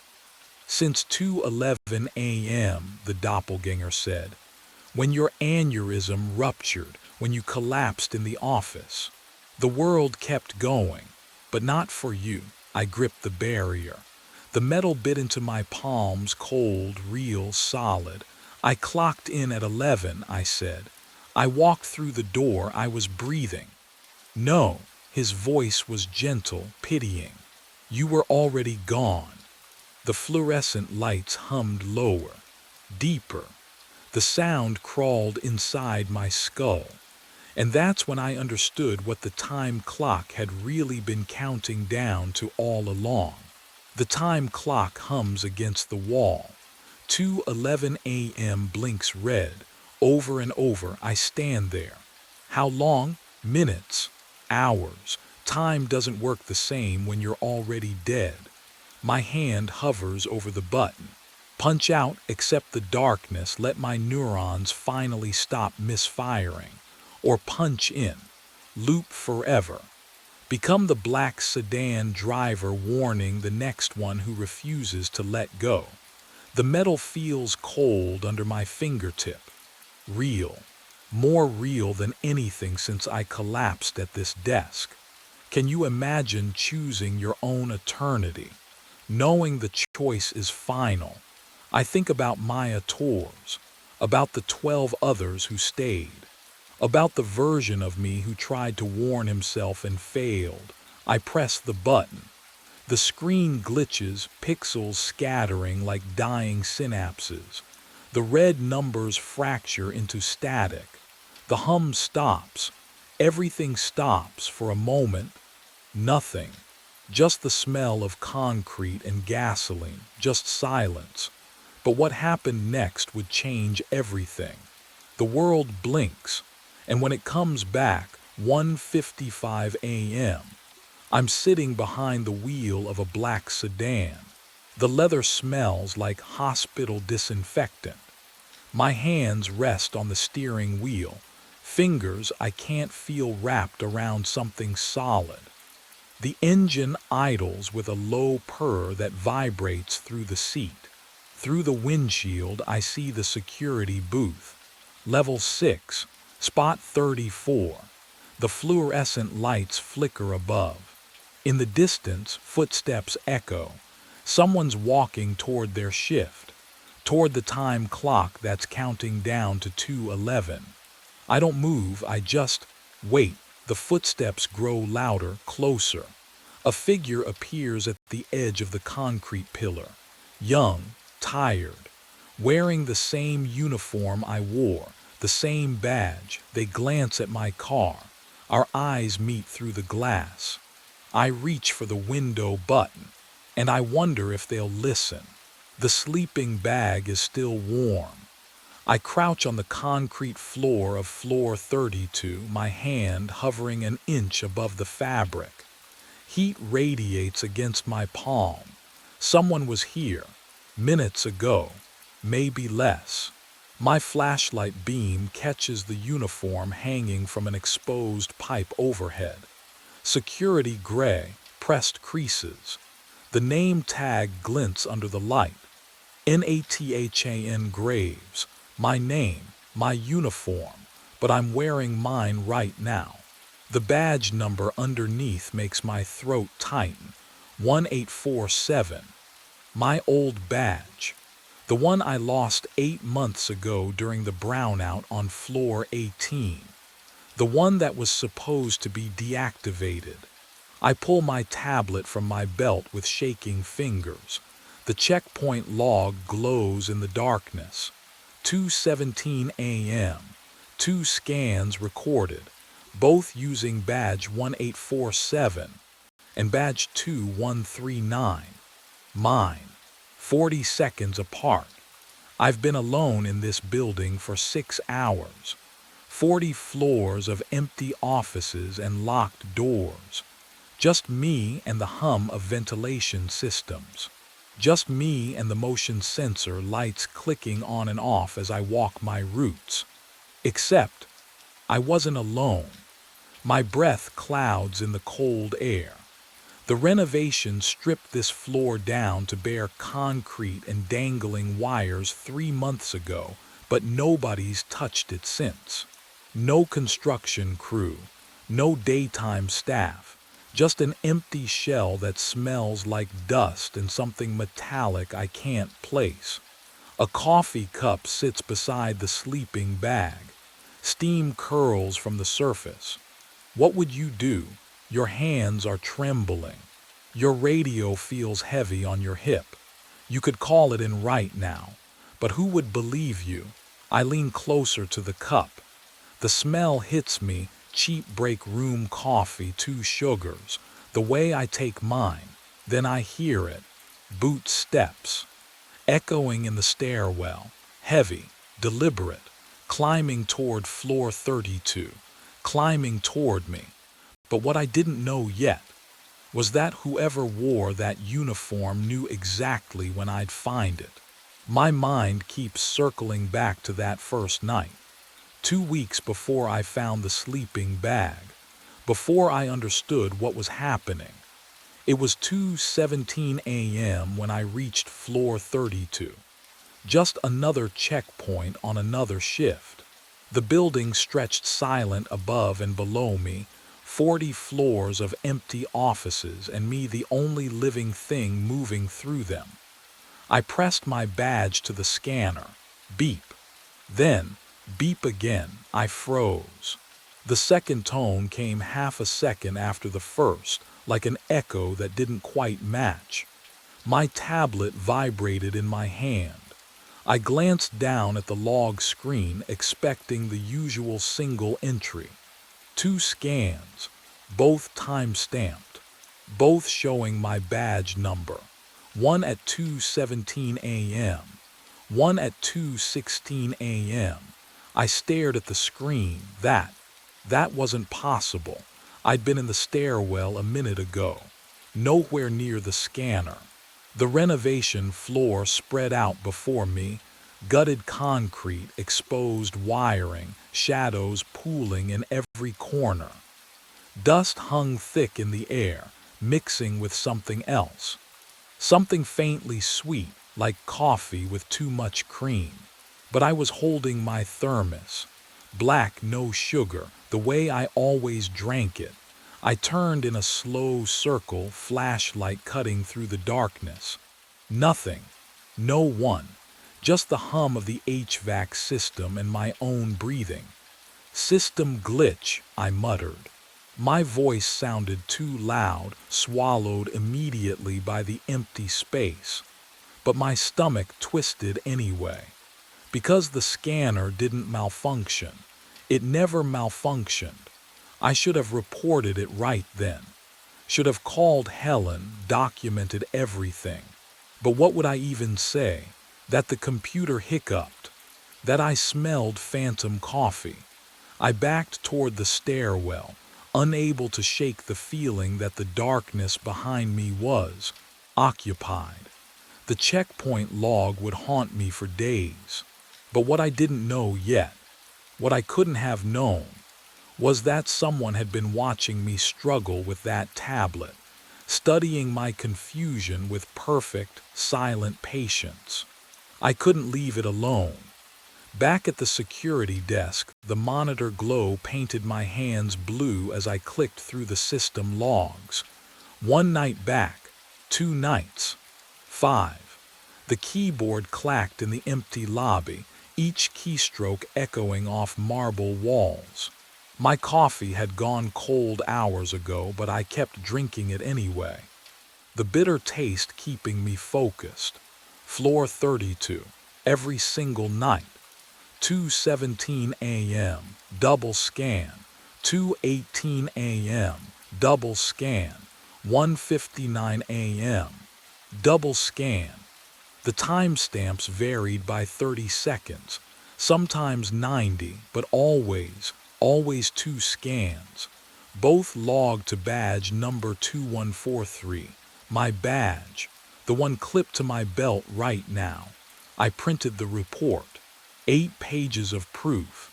The paper felt heavy in my hands, still warm from the printer, smelling like toner and something else. Something stale. Old air. Like the building itself was exhaling through the vents. Helen Price answered on the 4th ring. Nathan, it's 7 a.m. What? The system's showing double scans. Floor 32, every night for over a week. Silence. Then a sigh. Software error. Happens during renovation phases. The crew's probably testing badge readers. There's no crew up there, I said. I check it every night. It's completely empty. Then it's a glitch. Her voice flat and dismissive. I'll submit a ticket to it. Don't worry about it. But what she didn't know, what she couldn't know from her daytime shifts, was that the pattern was too perfect to be random. I stopped sleeping well after that. Every time I closed my eyes, I saw those timestamps, heard the double beep of the scanner, felt the weight of someone else's presence on that empty floor, moving through the darkness exactly 1 minute behind me. Or was it 1 minute ahead? And when I finally did sleep, I dreamed of walking my rounds, only to find my own footprints already pressed into the dust. I logged into the admin portal at 3:47 a.m. The screen's blue glow made my eyes ache, but sleep wasn't coming anyway, so I pulled up my badge history instead.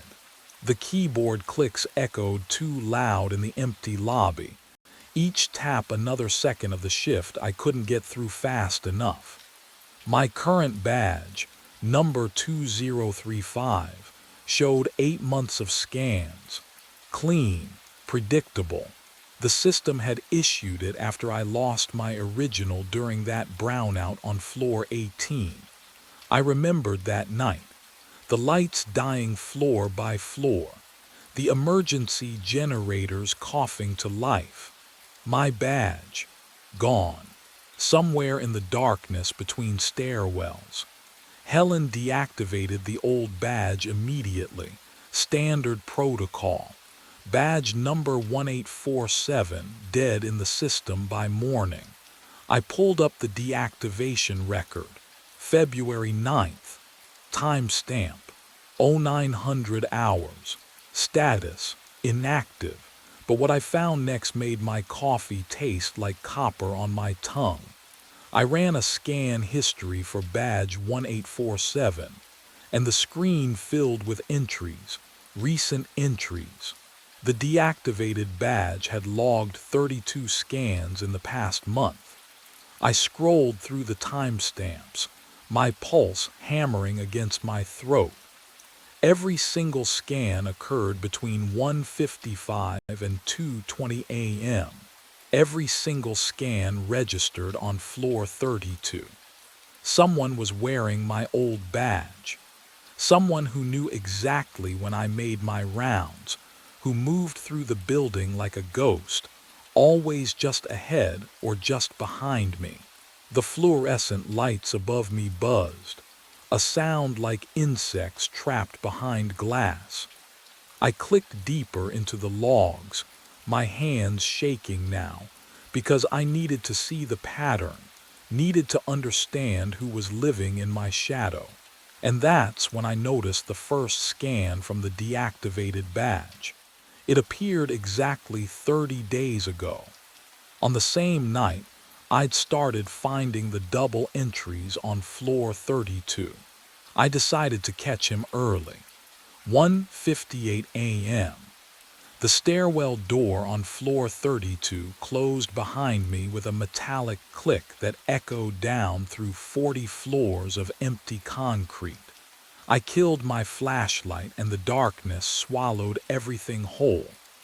The checkpoint scanner glowed faint blue near the east wall, the only light in the gutted space.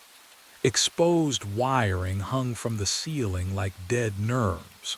The air tasted like dust and something chemical, paint thinner maybe. I moved behind a concrete support pillar and crouched, waited. The cold from the floor seeped through my uniform pants. My knees ached. I checked my watch. The dim glow read 2:01. 12 minutes until he usually appeared. 12 minutes of listening to my own breathing and the distant hum of the building's ventilation system. Can you imagine sitting in complete darkness, knowing someone has been watching you for weeks, knowing they've stolen your identity and memorized your every movement? My hand rested on the radio clipped to my belt, but I didn't call it in. Helen would just dismiss it again. System glitch, paranoia, sleep deprivation, 2:08, 2:09. The silence pressed against my eardrums. I could hear my pulse. But what I heard at 2:13 made my breath catch in my throat. The stairwell door opened. Not the screech of rusted hinges, this was smooth, controlled. Someone who knew exactly how to move through this building without making noise, Footsteps followed, boot heels on concrete, even, measured. The same pace I used during rounds. The checkpoint beeped. I flicked on my flashlight and flooded the space with white light. Nothing. The checkpoint scanner's screen showed a successful scan. Badge number 1847. My deactivated badge, but the space in front of it was empty. Just exposed concrete and shadows and hanging plastic sheeting that didn't move. The air, though, oh God, the air had changed. It smelled like coffee, fresh brewed. And beneath that, the sharp tang of human sweat. Someone had been standing there 3 seconds ago.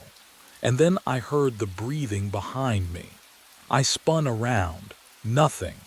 Just exposed concrete and shadows stretching away from my flashlight beam. But the breathing, it had been right there, close enough to feel. My hand shook as I swept the light across the gutted floor. The smell of coffee and sweat still hung in the air, thick and human. Real. Then I saw it.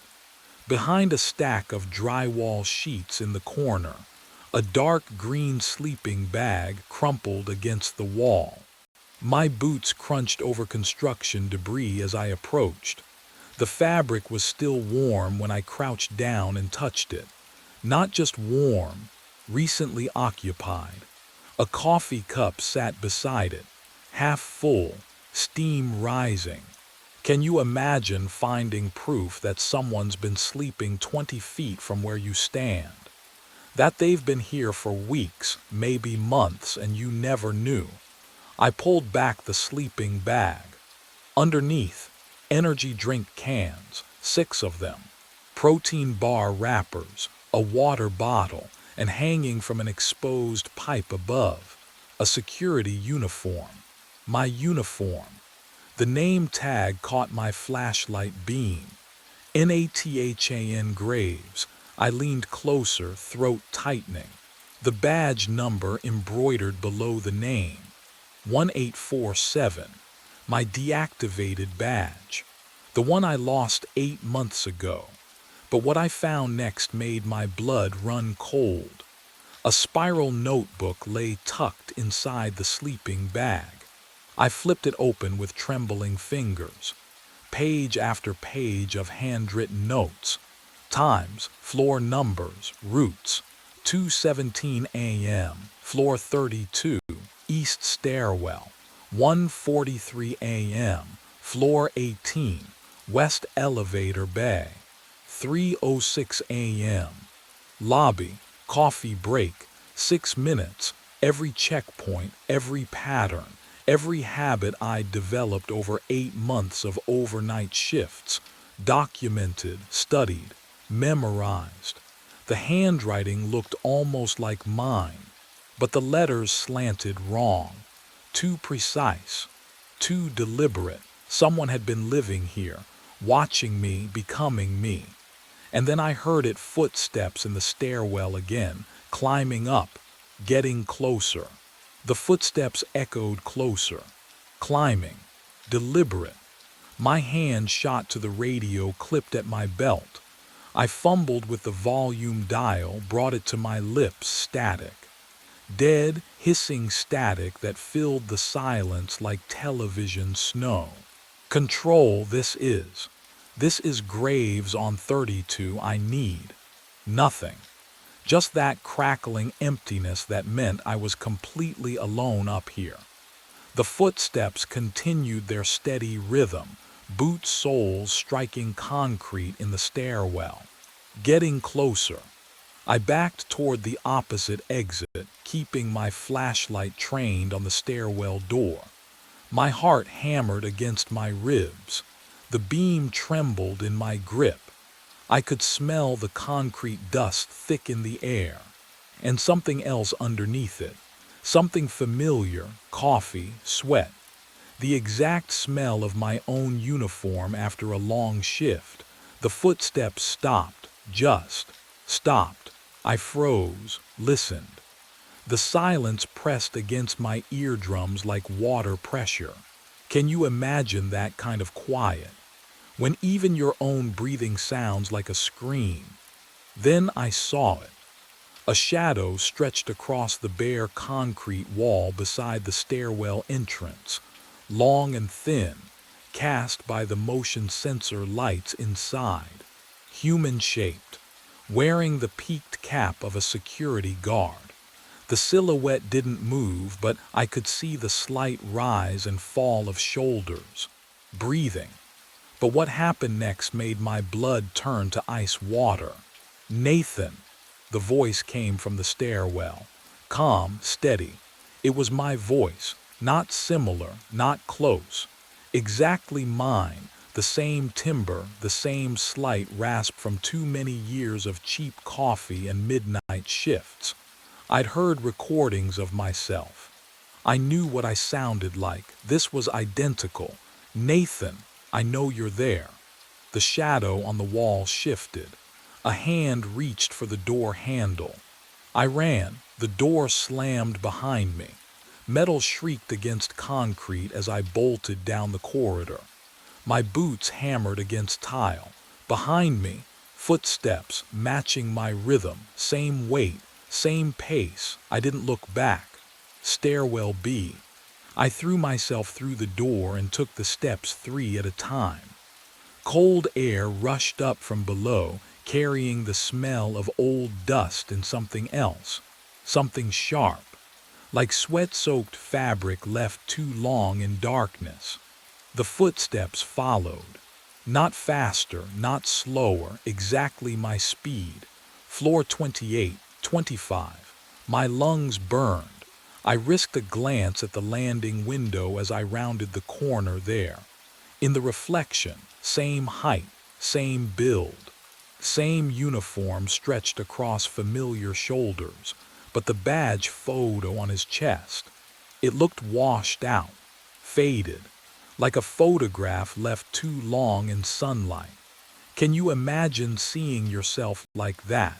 Wrong in ways you can't quite name. I hit the lobby at full sprint. The security desk monitors glowed ahead like a lifeline. I grabbed the chair, pulled up the surveillance system with shaking hands. Floor 32. Camera 14. I scrolled back through the footage. Tonight, yesterday, 3 days ago, my stomach dropped. The same 60-second loop, over and over. The empty checkpoint. The concrete pillar, identical in every frame, for 16 days straight. Someone had edited the recordings, but that meant they'd accessed the security system, had root credentials, had been watching me watch nothing while the monitor flickered. All 40 cameras cut to black simultaneously. Then one by one they blinked back on. Every screen showed the same image now. Floor 32, camera 14, live feed. A figure stood in front of the checkpoint, staring directly up at the camera, wearing my face. I ran. Down the fire exit, boots hammering concrete, breath tearing through my chest like broken glass. The parking garage. Underground, thick walls. Somewhere I could think without 40 cameras broadcasting my terror. The auxiliary office door hung open. I threw myself inside and dragged the metal desk across the threshold. It screeched against the floor, a sound that made my teeth ache, but it held. I shoved a filing cabinet against it, then a chair. The air down here tasted like motor oil and concrete dust. My shirt clung to my back, soaked through with cold sweat. I could hear my pulse in my ears, that hollow thumping that drowns out everything else. The backup terminal sat in the corner, coated in dust. I jabbed the power button, waited, the fan whirred to life. I needed answers, the brownout, 8 months ago, the night I lost my badge. My fingers trembled over the keyboard as I navigated to archived footage. February 14th, floor 18, 1:43 a.m. The night the power died for 6 minutes and came back wrong. I found the file, clicked play. Grainy footage showed the 18th floor hallway. Emergency lights casting everything in sickly green. Then I appeared on screen, myself, moving toward the stairwell, flashlight beam cutting through darkness. I watched myself disappear through the door. The timestamp rolled forward. 1 minute, 2, 5. But what I saw next would crack open everything I thought I understood. At 1:52 a.m., the stairwell door opened again. Another figure stepped into the hallway wearing my uniform, my boots, my cap. I leaned closer to the screen, pulse roaring. The figure paused directly beneath camera 4. Slowly, so slowly, it tilted its head back, stared straight into the lens. The face, oh God, the face was mine, not similar, not close. Identical, every line, every angle. The same exhaustion carved into the features. The same 2-day stubble. The same small scar above the left eyebrow from a childhood fall I never told anyone about. But something in the eyes was wrong. Too focused. Too aware. Like looking at a photograph of yourself where the expression doesn't match any memory you have of that moment. The figure on the screen smiled. Not a friendly smile, not a nervous smile, a smile that said, "I see you. I've always seen you." It reached up and adjusted the badge hanging from its chest. Badge number 1847. My deactivated badge. The one I reported lost, the one that should have been destroyed. Then the figure walked away, boots echoing down the hallway, and disappeared around the corner like it owned the place. The footage ended. I sat there, hands frozen on the desk. Have you ever watched something that shouldn't exist? Something that breaks the rules of what's possible? My phone buzzed in my pocket. Once. Twice, 3 times. I pulled it out with shaking fingers. The screen glowed blue in the darkness of the garage office. One new message from my own number. I stared at it. The notification sat there waiting. My thumb hovered over the screen. What do you do when you get a text from yourself? I opened it, and what I read made the walls close in. The text message glowed on my phone screen. 3 words from my own number. "Welcome home, Nathan." I stared at it until the letters blurred, until footsteps echoed in the parking garage above. Voices, the day shift. I bolted up the stairs, legs screaming. The lobby lights had switched to morning mode, warmer, softer, almost kind. Jennifer from accounting was scanning in. Marcus adjusted his tie near the elevator bank. Normal people living normal lives. Helen Price stood at the security desk, arms crossed. "There's someone in the building," I said, my voice cracked. "Floor 32. He's been living there. He has my old badge." Nathan," she held up her tablet. "I pulled the night logs when you didn't answer your radio." She turned the screen toward me. 1 scan per checkpoint. All mine, all normal times. No double entries, no anomalies. That's not possible. I saw him. I saw the footage." "What footage?" She swiped through the archived files. "Everything's clean. You've been working doubles for 2 weeks. Maybe you need to take some time." I pushed past her, up the stairwell. 32 floors, lungs burning with each flight. The renovation floor smelled like fresh paint and morning air from open windows. The sleeping bag was gone. The uniform, the notebook, even the coffee cup. Concrete floor swept clean. But what I found in its absence would fracture everything I thought I knew about that night. Back at the security desk, Helen handed me coffee. "Drink. You look terrible." The ceramic mug warmed my shaking hands. I lifted it, took a sip. Too sweet. The sugar coated my tongue, thick and wrong. I don't take sugar, never have. But I watched my hand reach for another sip anyway, like it knew something I'd forgotten. I set the mug down. My reflection stared back from the black monitor screen between shifts. Same tired eyes, same uniform, but the badge photo clipped to my chest looked slightly washed out, faded at the edges, like it had been deactivated 8 months ago. I touched my face. The reflection touched back. Jennifer walked behind me in the screen's surface, chatting on her phone, oblivious. Helen was already walking away. "Go home, Nathan. Get some sleep." I stood, picked up my coffee, drank again despite the wrongness. My fingers found the checkpoint scanner without thinking, muscle memory guiding me through the route I'd always known. I understood then, standing in that lobby with morning sun streaming through glass doors.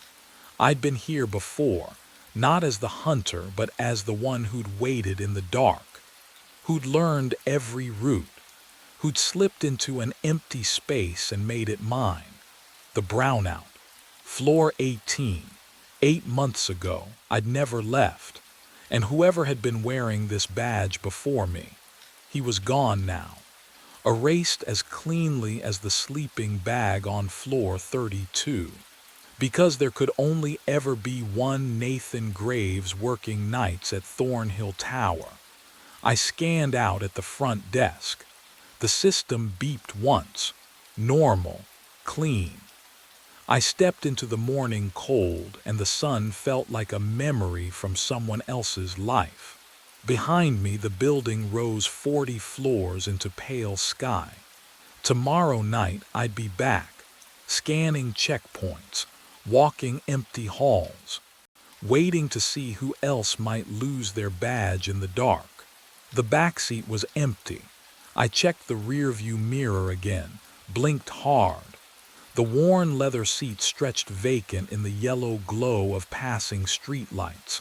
No businessman, no pressed charcoal suit, just gone. My foot eased off the accelerator. The Crown Victoria's engine hummed lower, a tired growl that matched the pulse hammering in my ears. I'd only looked away for 3 seconds, maybe 4, to merge onto the highway. He'd been there, silent as always, hands folded in his lap. Now nothing. The Pine air freshener swung from the mirror, tick-tock, tick-tock. Its chemical sweetness couldn't mask the smell creeping through the cab. Something stale and wrong, like old sweat trapped in closed spaces. But the suitcase remained. Black leather, expensive looking, sitting upright on the seat where he'd placed it. I hadn't heard a door open, hadn't felt the rush of cold November air. The child locks were still engaged. I never turned them off after midnight fares. My hands tightened on the wheel, slick. When had I started sweating? Behind me, Terminal 3 shrank into darkness, its fluorescent lights swallowed by distance. The highway stretched empty in both directions. No other headlights. No witnesses to whatever the hell just happened. I should pull over, call someone, but who? Michael would laugh, tell me I was working too many night shifts again. He was probably right. I was probably the suitcase. Moved, not much. Just a subtle shift, like something inside had rolled from one end to the other. The leather creased, then smoothed. And then I heard it, breathing, slow, rhythmic. The rise and fall of sleeping lungs muffled through expensive leather. Can you imagine that sound? That wet, living rhythm coming from luggage. I twisted in my seat, eyes locked on the case. The luggage tag dangled from its handle, spinning lazy circles in the air conditioning's breath. White cardstock, black ink. I leaned closer, squinting at the name printed there. Daniel Reeves, my name. But what I discovered in the side pocket would change everything. My mind raced back. 4 weeks earlier, before the suitcase, before everything. 2:47 in the morning, Terminal 3. I sat parked in the pickup zone, engine idling, watching fluorescent lights hum and flicker above empty pavement. The smell of burned rubber and jet fuel hung thick in the cold air. Monday nights were always dead after midnight, just me and the occasional red-eye arrival. The arrival's board blinked. Chicago. On time. 3 minutes later he appeared. Charcoal suit, black leather suitcase, mid-40s maybe, clean-shaven face that gave away nothing. He opened the back door without a word, slid into my cab like he'd done it 1,000 times before. I glanced at the rearview mirror. Where to? He didn't answer, just held up his phone, screen facing me. An address glowed in white text, Oak Street downtown. Okay, I said. Silence settled between us like fog. I pulled away from the curb, tires whispering against wet asphalt. Rain had stopped an hour ago, but everything still glistened under streetlights. I tried again. Business trip, nothing. He stared out the window, hands folded in his lap. That's when I noticed it, a small scar on his left hand, pale, crescent-shaped, the kind that comes from something sharp. But what caught my attention wasn't the scar itself, it was how still he sat. No fidgeting, no phone scrolling, just waiting. The ride took 18 minutes. He paid cash, exact change, left without a word. I watched him disappear into a building I'd never remember the name of. Strange fare, I thought, nothing more, but the next Monday. 2:47 a.m. Terminal 3, Chicago flight. There he was again. Same suit, same suitcase, same silence. And the Monday after that. And the Monday after that, always the same, always silent. Always that scar catching the dashboard light. I should have felt relieved. A guaranteed fare every week. Easy money. Instead, something cold settled in my chest, because routines are supposed to feel normal. This one felt like being watched. I called Michael at 3 in the morning. Daniel, his voice crackled with sleep and irritation. What's wrong? The phone felt cold against my ear, slick with sweat from my palm. That passenger I told you about, the Monday guy. I saw something on his phone screen. Okay, a yawn stretched through the line. My texts, Michael, private messages I sent you last week, word for word on his screen. The silence lasted too long. Then came the laugh, soft at first, building into something that made my stomach clench. Danny, come on. You probably just, I don't know, saw something similar and your brain filled in the rest. How many night shifts you working this week? I know what I saw. You're exhausted. You've been driving how many hours straight? 12, 14. The concern in his voice felt rehearsed, distant, like he was reading from a script titled How to Calm Your Paranoid Brother. This is different. Get some sleep. Seriously. When's the last time you took a day off? I opened my mouth, closed it. When was the last time? Yeah, Michael said, softer now. That's what I thought. Look, I've got an early meeting. We'll grab coffee this weekend, okay? The line went dead before I could answer. I sat in my taxi outside a darkened convenience store, engine ticking as it cooled. The streetlight above me buzzed, a steady, maddening hum that burrowed into my skull. My coffee had gone cold in the cup holder, a skin forming across the surface that caught the yellow light in oily swirls. Who else could I call? Who else was there? The truth settled like wet concrete in my chest. No one. There was no one else. I'd spent years perfecting the art of being alone, convincing myself it was safety, not isolation. Now I needed someone to believe me, and I'd built walls too high to climb. But what I'd seen on that screen would haunt me in ways I couldn't yet understand.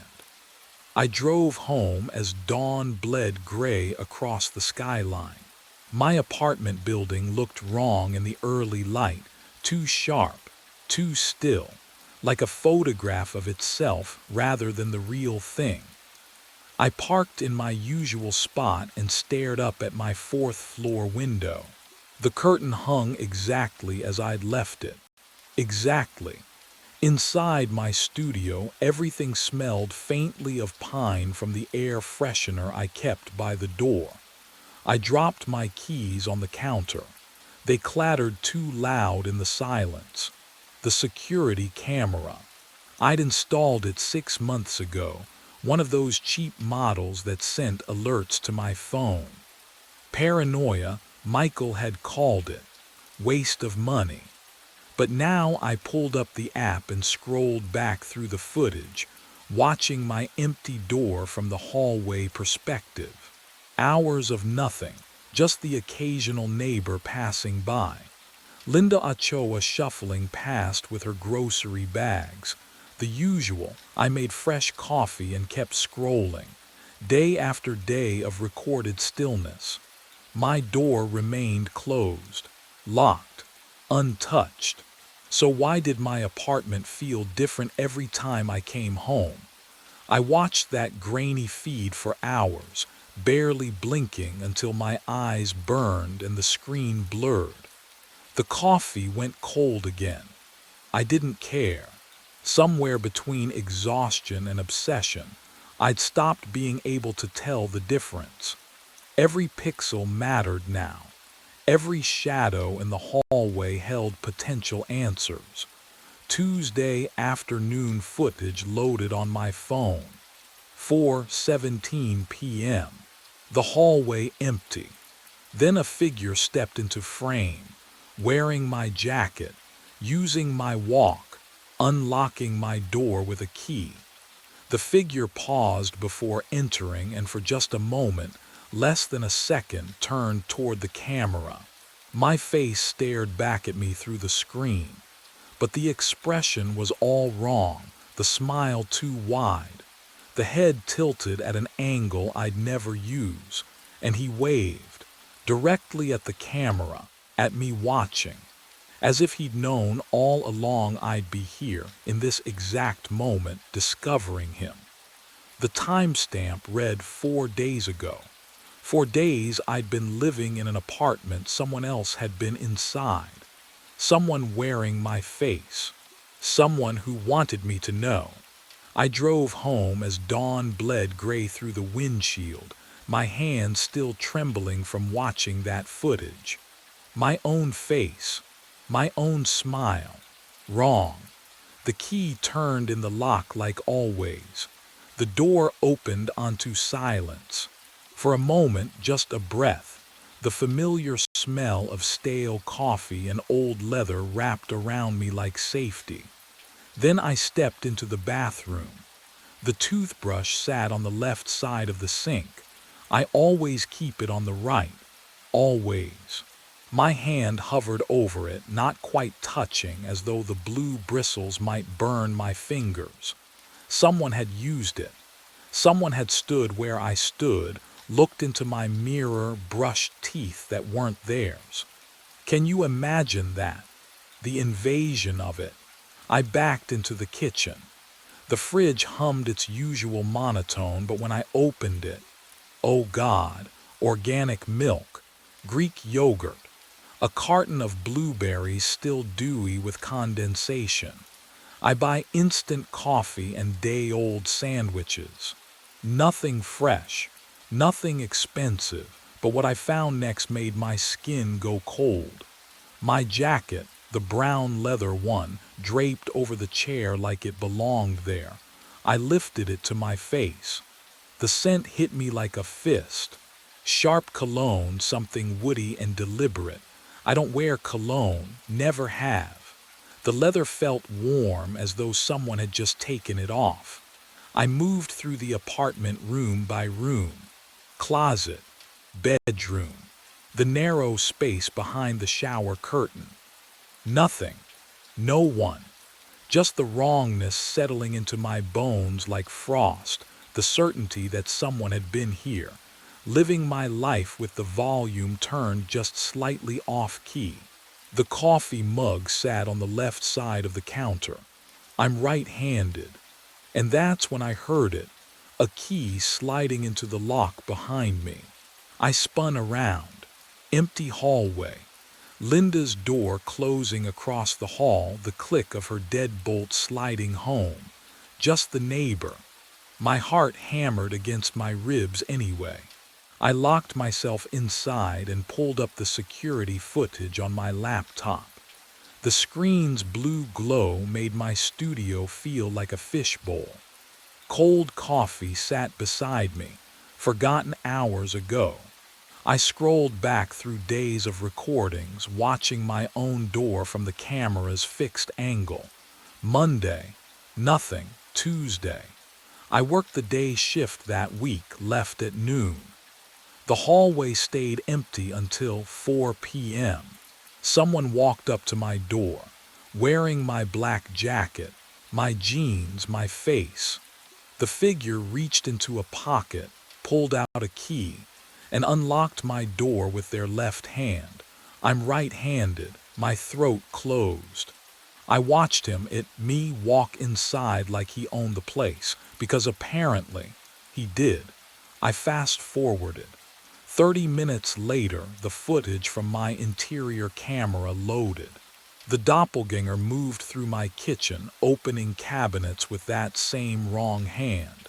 He poured a bowl of raisin bran. I hate raisin bran, always have. The smell makes me gag, but he ate it. Slowly, methodically, like someone performing a role they'd studied. Then he settled on my couch and turned on the TV. Channel 47. Home improvement shows. I never watched that garbage. He sat there for 2 hours, unblinking, while some host renovated a bathroom. Everything he did was me, but wrong. A reflection that moved backwards. What would you do if you watched yourself living a life you'd never lived? I clicked to Wednesday's footage. Thursdays, Fridays. He came back every afternoon. Always 4 p.m. Always using the left hand to turn doorknobs, lift mugs, tie shoes. Each visit he stayed longer. But what I saw on Saturday's recording made my blood turn to ice water. He wasn't alone anymore. I parked across the street from my own building at 3:30, watched the entrance through fogged windshield glass. My breath came out in short bursts, and the cold settled into my bones like it belonged there. 4 o'clock passed. No one entered. By 4:15, I couldn't wait anymore. I crossed the street, unlocked my door with shaking hands. The apartment smelled like fresh coffee, dark roast, the kind that burns your throat. I never drink dark roast. The mug sat on the counter, still warm when I pressed my palm against the ceramic, steam rising in lazy spirals. He'd been here minutes ago, maybe seconds. I checked every room, closet, bathroom, under the bed, nothing, gone. I tried again Tuesday, arrived at 3:45 this time. But when I finally entered at 4:20, the coffee maker was still dripping, hot liquid pooling into the carafe. The sound filled the kitchen, drip, drip, drip. Each drop felt like a heartbeat I'd missed. Can you imagine chasing yourself through your own life and always arriving too late? But what happened next made everything worse. My phone buzzed Wednesday afternoon. Michael's text glowed on the screen. "Why'd you call me yesterday asking about Mom's recipe? You hate her cooking." I stared at the words. Yesterday afternoon I drove a lawyer to O'Hare, then a college student to Navy Pier.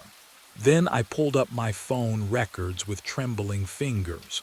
There it was. 2:17 p.m. Call to Michael. Duration 6 minutes. I scrolled further.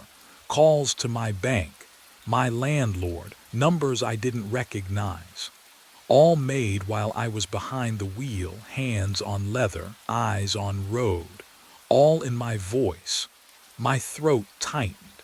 He wasn't just living in my apartment anymore. He was living my entire life. And whatever he was building toward, I was running out of time to stop it. My phone vibrated at 3:27 in the morning.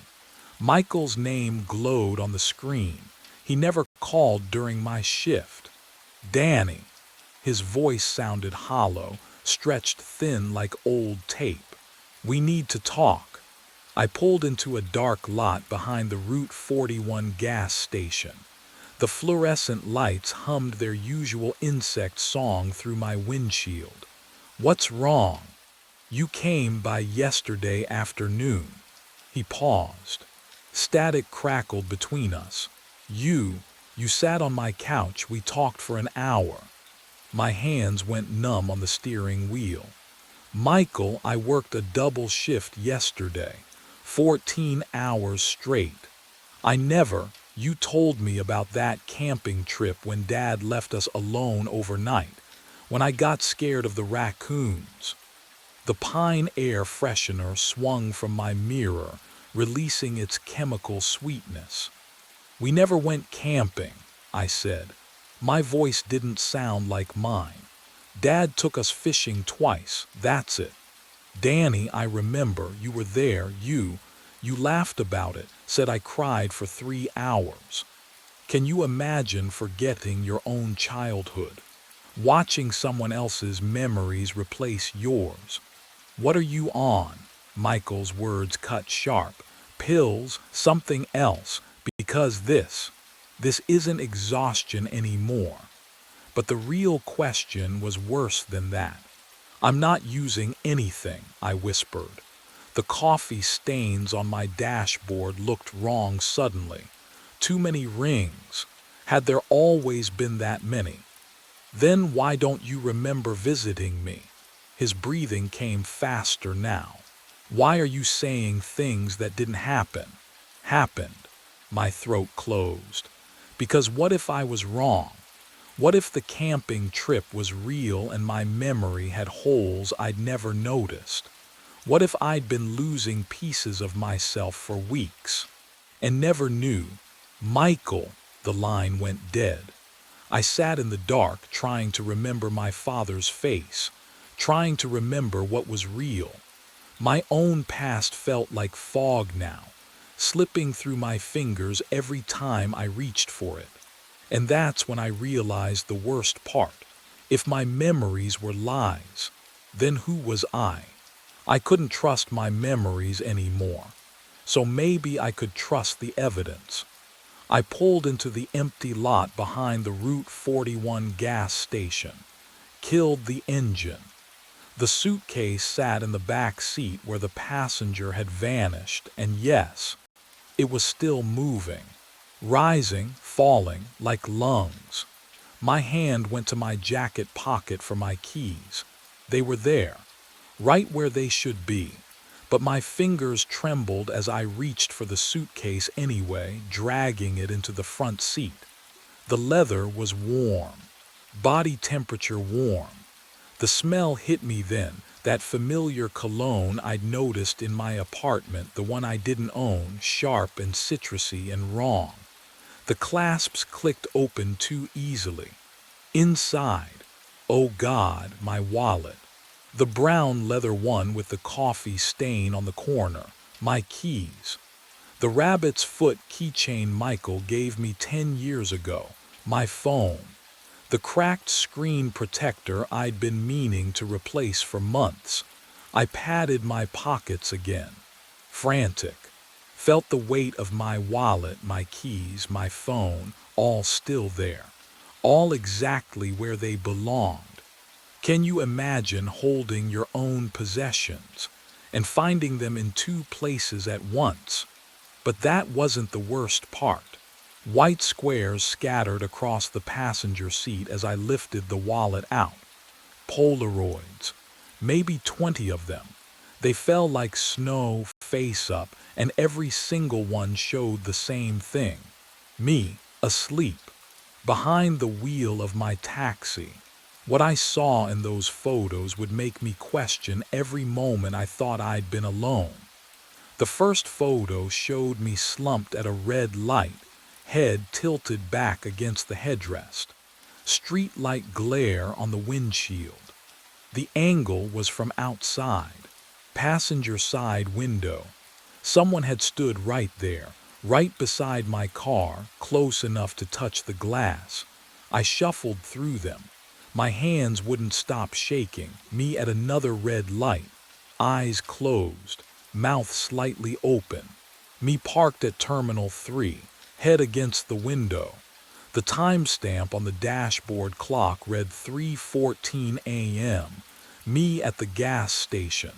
This one was different. The camera angle was from inside the car. The back seat. They'd been inside. I flipped through faster, photo after photo. Different nights, different locations, always the same, me unconscious, vulnerable, unaware. The photos had a quality to them, a clarity that said they weren't taken hastily. Someone had framed each shot, waited for the right moment, the right light. How many times had I fallen asleep at red lights thinking I was alone? How many nights had I nodded off during long airport waits? How long had they been watching? The last photo made my stomach drop. It was taken from outside my apartment door, through the peephole, reversed. The angle showed my security camera and me, asleep on my couch, pizza box on my chest. But here's what made my skin crawl. I was holding my phone up, screen glowing, taking a selfie in my sleep. My thumb was on the button, but I don't take selfies. I never take selfies. Something crinkled at the bottom of the suitcase. Paper. I pulled it out, unfolded it with numb fingers. Handwritten. My handwriting, it was a schedule, my schedule, every fare, every stop, every bathroom break. 4 weeks of my life documented in my own handwriting in pen I didn't remember holding. At the bottom, one line, phase 2 complete. Monday reset. Monday. Tomorrow was Monday. 2:47 a.m. pickup at Terminal 3. And that's when I noticed what was tucked beneath the paper, something that would prove I wasn't the one being replaced. I drove straight to my apartment. No thinking, just moving.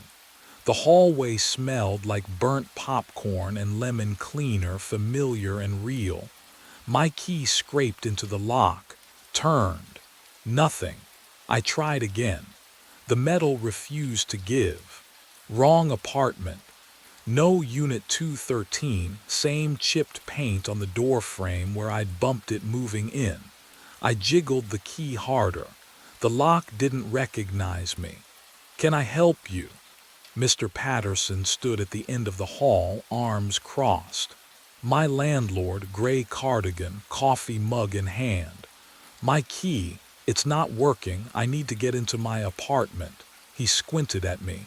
Your apartment? Yes, 213. I've lived here 3 years. Son, Daniel Reeves terminated his lease 3 days ago. Patterson's voice stayed flat, matter of fact. Moved out completely, handed me the keys himself. The floor tilted beneath me. No, I didn't. Signed all the paperwork, left the place spotless. But what he said next made my blood turn to ice. Seemed in a real hurry to leave, actually. Said something about starting fresh. I backed away from my own door. The walls pressed closer. What would you do if everyone insisted you'd done things you never did? If your entire life rewrote itself while you were driving? My phone, Michael. My brother would know my voice. I called him with shaking hands. The phone pressed cold against my ear. 3 rings. Hello? Michael, it's me, it's Daniel. Silence stretched too long, way too long. I'm sorry, who is this? Daniel, your brother, Michael, please. I don't. Your voice. That's not. He paused, breathing shallow. Who are you? The phone slipped from my fingers, clattered on the tile. Michael didn't recognize my voice anymore. I looked down at my left hand.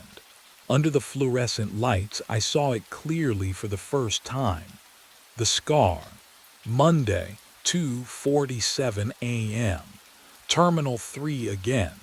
I parked in the pickup zone like muscle memory commanded.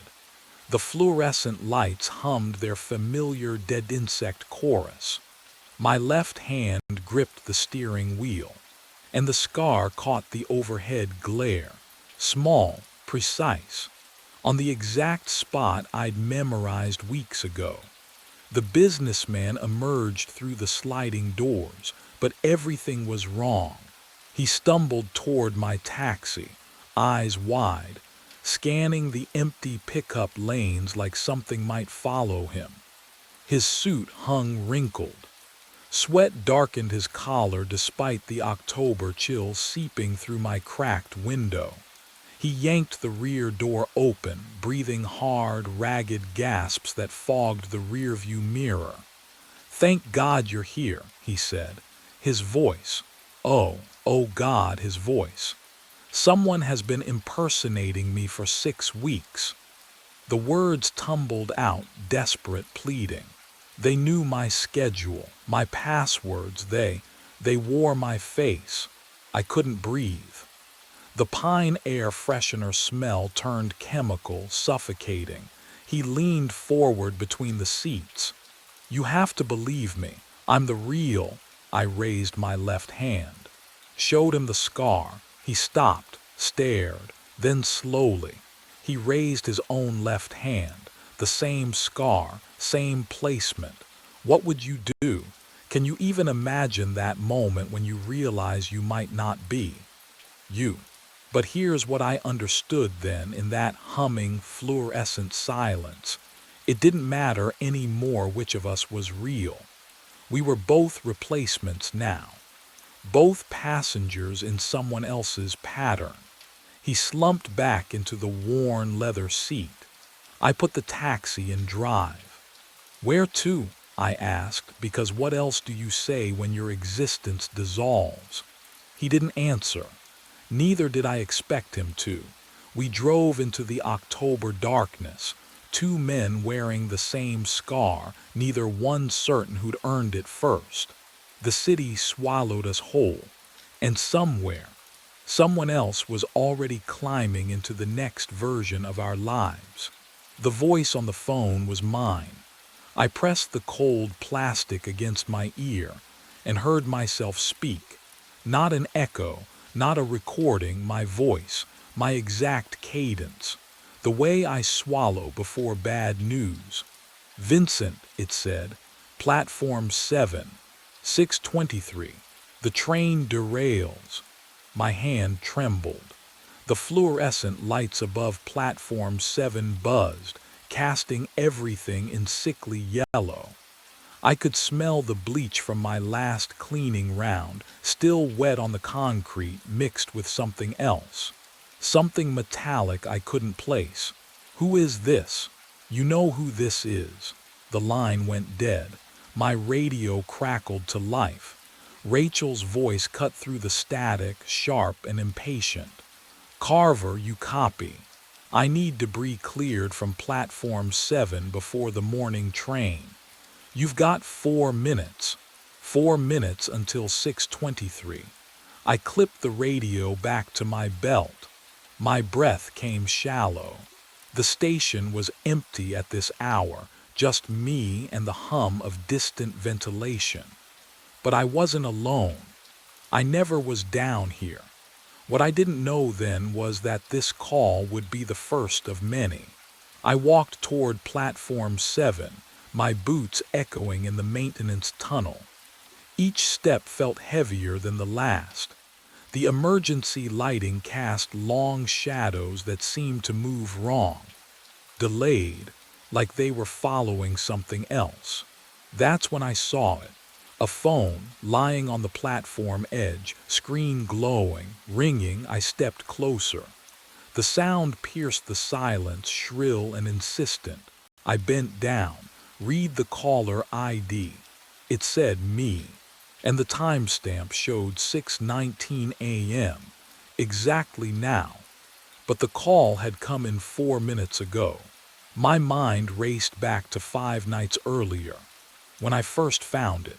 3 in the morning, Platform 7. The fluorescent lights buzzed overhead like dying insects, casting everything in that sickly yellow glow that made even my own hands look corpse-pale.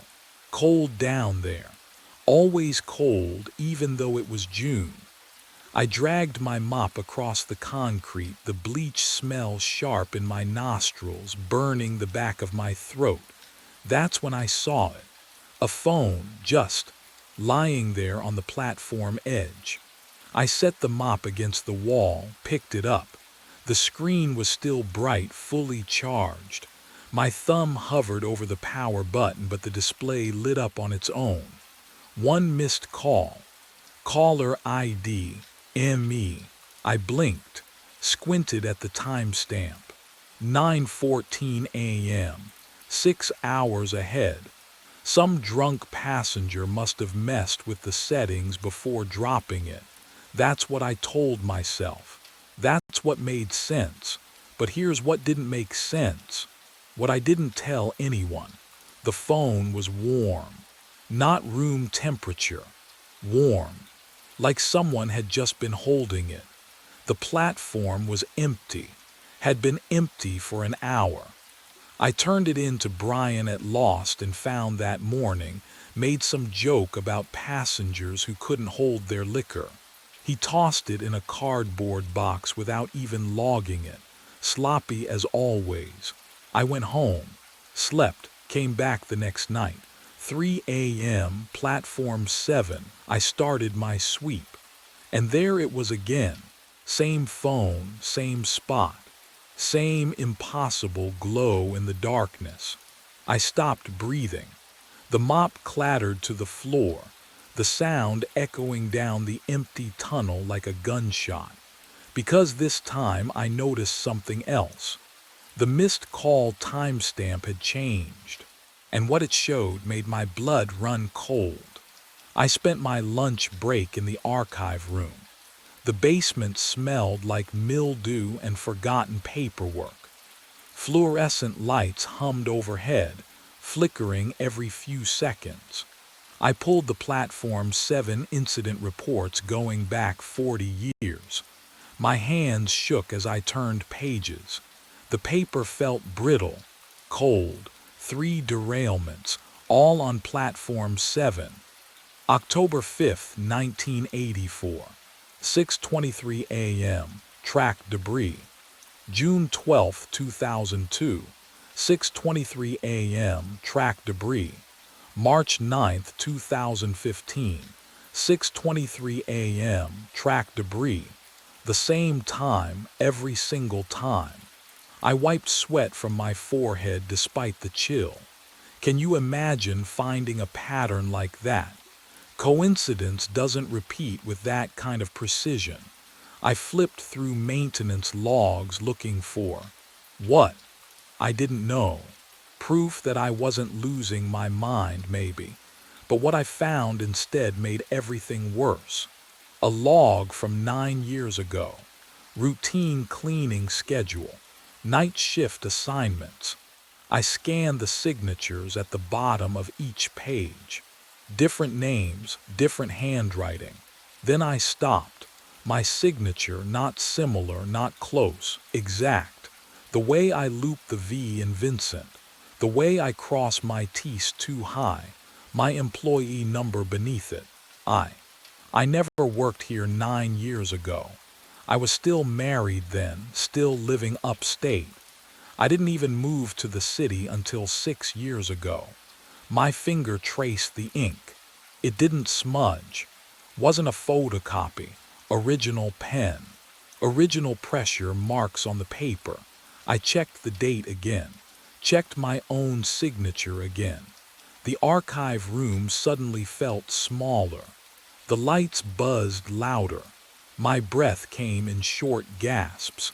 If I signed that log 9 years ago, then where was I? And what else had I forgotten? I called in sick for the first time in 3 years. Rachel's voice on the phone was sharp, skeptical. "You sound fine to me, Carver." "Stomach thing," I lied, staring at my reflection in the bathroom mirror. The fluorescent bulb overhead flickered once, twice. "I can't make it tonight," she sighed. "Fine, but I need documentation if this becomes a pattern. A pattern, if only she knew. I locked every door in my apartment, checked the windows, drew the blinds. At midnight, I sat on my couch with the lights on, watching infomercials with the volume turned up. The normalcy felt like a lifeline. People selling cookware. People buying things they didn't need. A world where time moved forward. At 2 a.m. the lights flickered. Not like before. This was different, slower, deliberate. The bulbs dimmed to amber, then surged back to white. The hum of electricity became a pulse. I stood, heart hammering against my ribs. The subway rumble started beneath my feet. Have you ever felt something that shouldn't exist?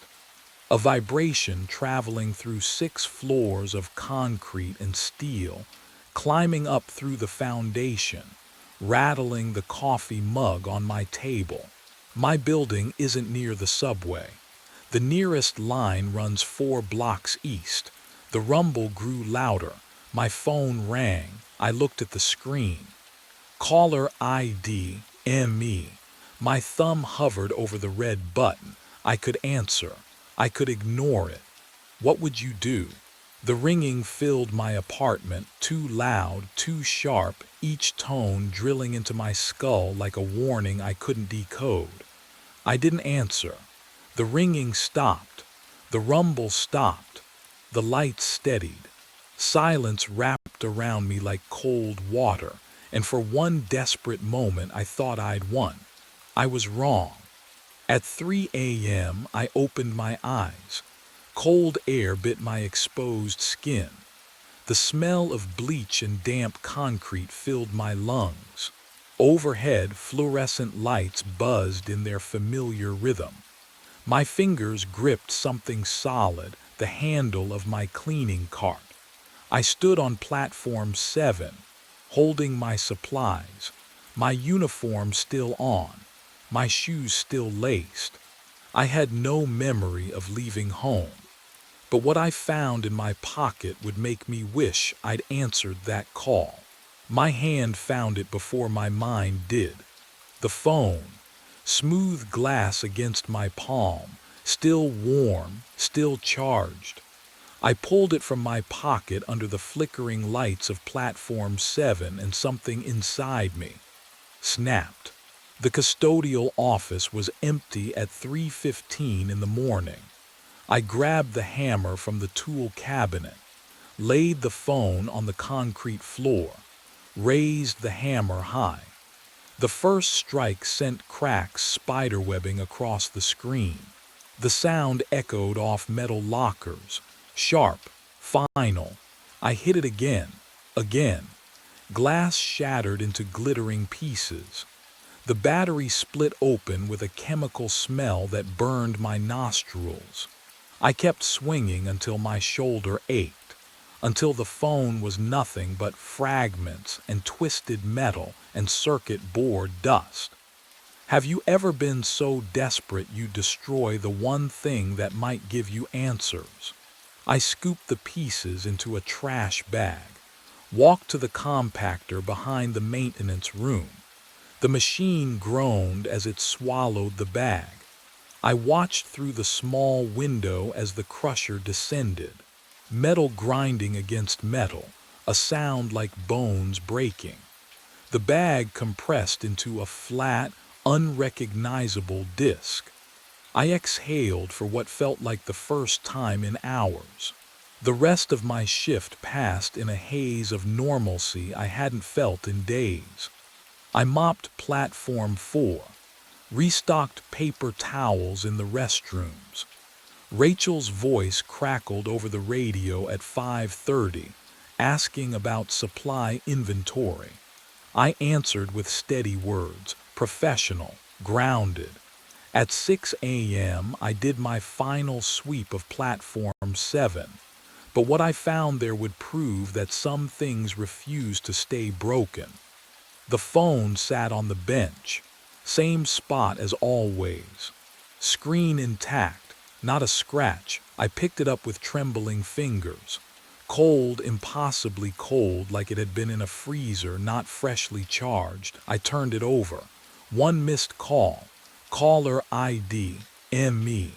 The timestamp had changed. It no longer read 6 hours ahead. It read 6:23 tomorrow. I stood there, staring at the phone in my hand. The timestamp glowed. 6:23 tomorrow, not 6 hours ahead anymore. You look different.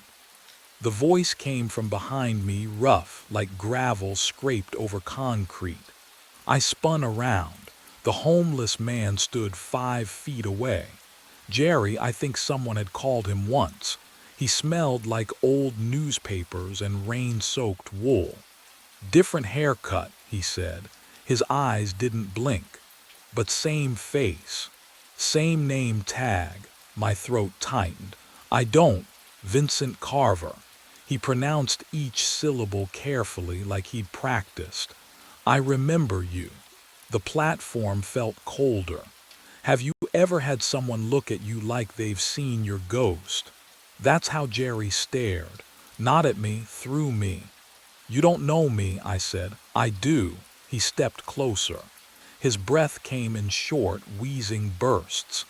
Seen you die 4 times now, always here. Always Platform 7. He pointed one yellowed fingernail at the ground beneath our feet. Always at 6:23. My pulse hammered in my ears. The phone grew heavy in my palm. You're confused, I said. I've never, you have. Jerry reached into his coat. The fabric rustled. He pulled out a notebook, small, spiral-bound, the cover warped from moisture. He opened it with trembling hands. The pages were filled with dates, hundreds of them, all handwritten in cramped, desperate letters, all circled in red ink. But what I saw next made my knees buckle.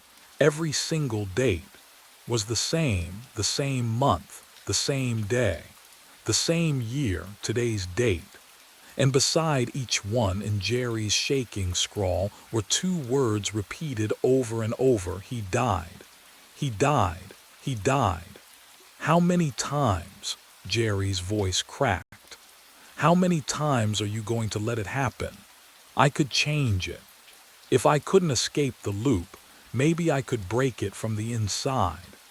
The maintenance tunnels smelled like rust and old grease as I descended the access ladder near platform 7. My flashlight beam cut through the darkness, finding the track switch mechanism. A metal box bolted to the tunnel wall, wires snaking into the concrete like veins. I yanked the manual override lever. Hard. The metal groaned, then clicked. The switch indicator light shifted from green to amber. Platform 7 was now disconnected from the 6:23 train route. Back in the custodial office, I filled out Form 412B with trembling hands. Track obstruction, structural concerns, recommend reroute until inspection complete. I checked every box that would force a delay. At 4:47 a.m. I radioed Rachel. Carver to supervisor. I need to file an emergency maintenance report. Her response came through laced with static. This better be legitimate, Vincent. Platform 7. Track switch shows signs of metal fatigue. Could be dangerous. Silence. Then, fine. I'll reschedule the 6:23 to 7 a.m.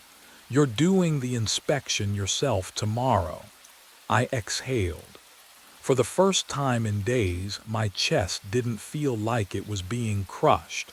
But the relief wouldn't last long. At 6:22 a.m., I stood on platform 4 watching the clock. 1 minute until the moment I always died. The station felt too quiet, too still.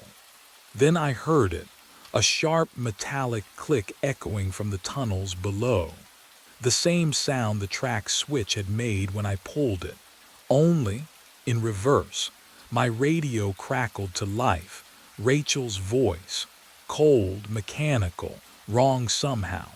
Carver, I need you to clear debris from platform 7 before the 6:23 arrives. I looked at my watch. The schedule had changed back, and I realized something far worse than dying. I'd been trying to stop this before. The floor tilts beneath me. I blink, and I am standing on platform 4, mop in hand, squeezing dirty water into the bucket. The fluorescent lights hum their usual rhythm, but I am also still on platform 7, watching myself on platform 4, both places at once. My hands shake, both sets of them. The station stretches like taffy pulled too far. Platform 4 bleeds into platform 7. The walls curve wrong. The distance between them collapses and expands with each breath I take. Can you imagine feeling yourself exist in two places? Watching your own back while also being that person who doesn't know he's watched. I see myself walking toward the lost and found room. Yesterday, or last week, time has lost its edges. Brian takes the phone from my hand. I watch it happen. I am handing it to him. His bored expression. The way he tosses it into a cardboard box without looking. But what I witnessed next shattered everything I thought I understood about the loop. I am answering the phone now. On platform 7, my own voice crackling through the speaker, warning about the derailment. I watch my face go pale. I feel my face go pale, the same moment, different nights, all nights. The smell hits me, burning metal, acrid and sharp, coating my throat.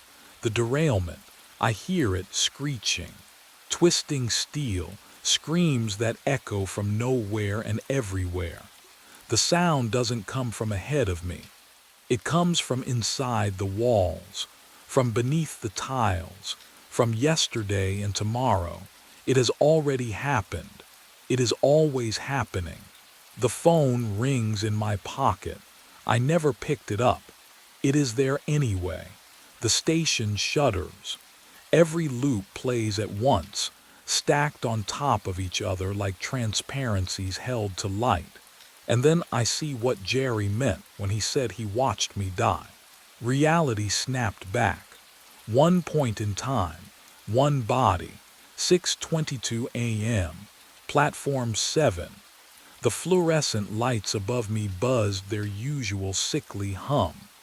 Cold air pressed against my face, carrying the metallic taste of brake dust and old rust.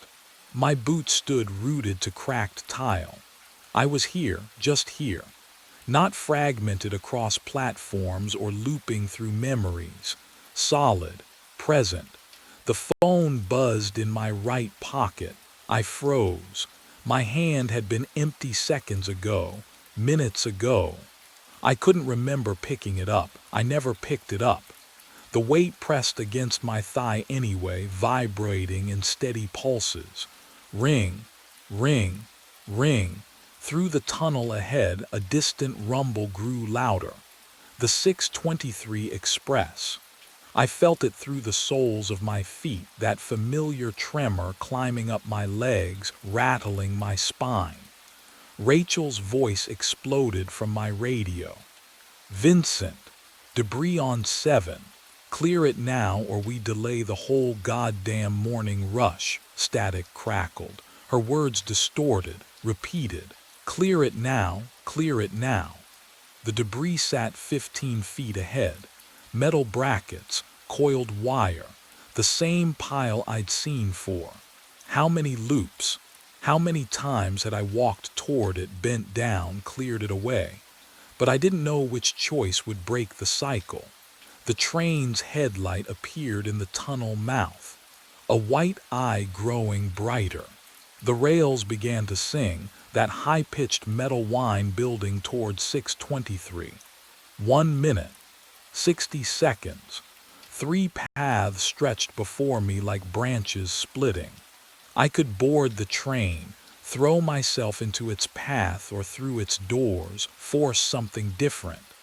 I could clear the debris, do my job, follow protocol, let the loop continue. Or I could run, leave the phone behind, abandon the platform, escape whatever held me here. What would you do, knowing every choice might seal you into this moment forever? The phone kept ringing. My own voice waited on the other end, warning me, or lying to me. I didn't know anymore which version of myself to trust. The train was 30 seconds away. The platform trembled. Rachel's static voice repeated clearance demands. My hand hovered near my pocket, near the debris, near the stairwell leading up and out. And that's when I realized the truth.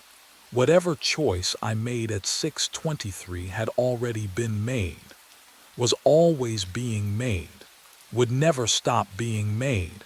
I reached forward. I pulled the phone from my pocket. The screen glowed against the darkness. The train's headlights swept around the curve, closer now. I could hear the wheels screaming against the rails. I dropped it. The phone clattered onto the tracks, lay there. Still ringing, I stepped back. 6:23. The train hit the phone dead center. A burst of white sparks exploded outward, so bright I had to shield my eyes. The smell of burning electronics filled the platform. Acrid, chemical, wrong. The train wheels shrieked. Metal grinding metal. My chest tightened. Waited for the derailment. Waited for the sound of cars folding like paper. But the train passed safely. The tail lights disappeared into the tunnel. Silence rushed back in. Cold air settled on my skin. I exhaled. Didn't even realize I'd been holding my breath. Rachel's voice crackled on the radio. "Carver, morning shift's here, you're clear." my shift ended. I went home, slept for the first time in days. Dreamless, heavy. When I woke, sunlight streamed through my apartment window. Real sunlight. I made coffee, watched the clock, felt normal, but what I didn't know then would change everything. The next night I returned to work, midnight shift. Same routine, same platforms. I told myself it was over, that dropping the phone had broken something, fixed something. At 3 a.m. I walked past platform 7 during my sweep. A phone sat on the bench. I stopped, stared at it. Fully charged, screen glowing in the dim fluorescent light. I picked it up with trembling fingers. One missed call. Caller ID, ME. The timestamp read 6:23 a.m. today, 6 hours from now. The cycle hadn't ended. It had never ended.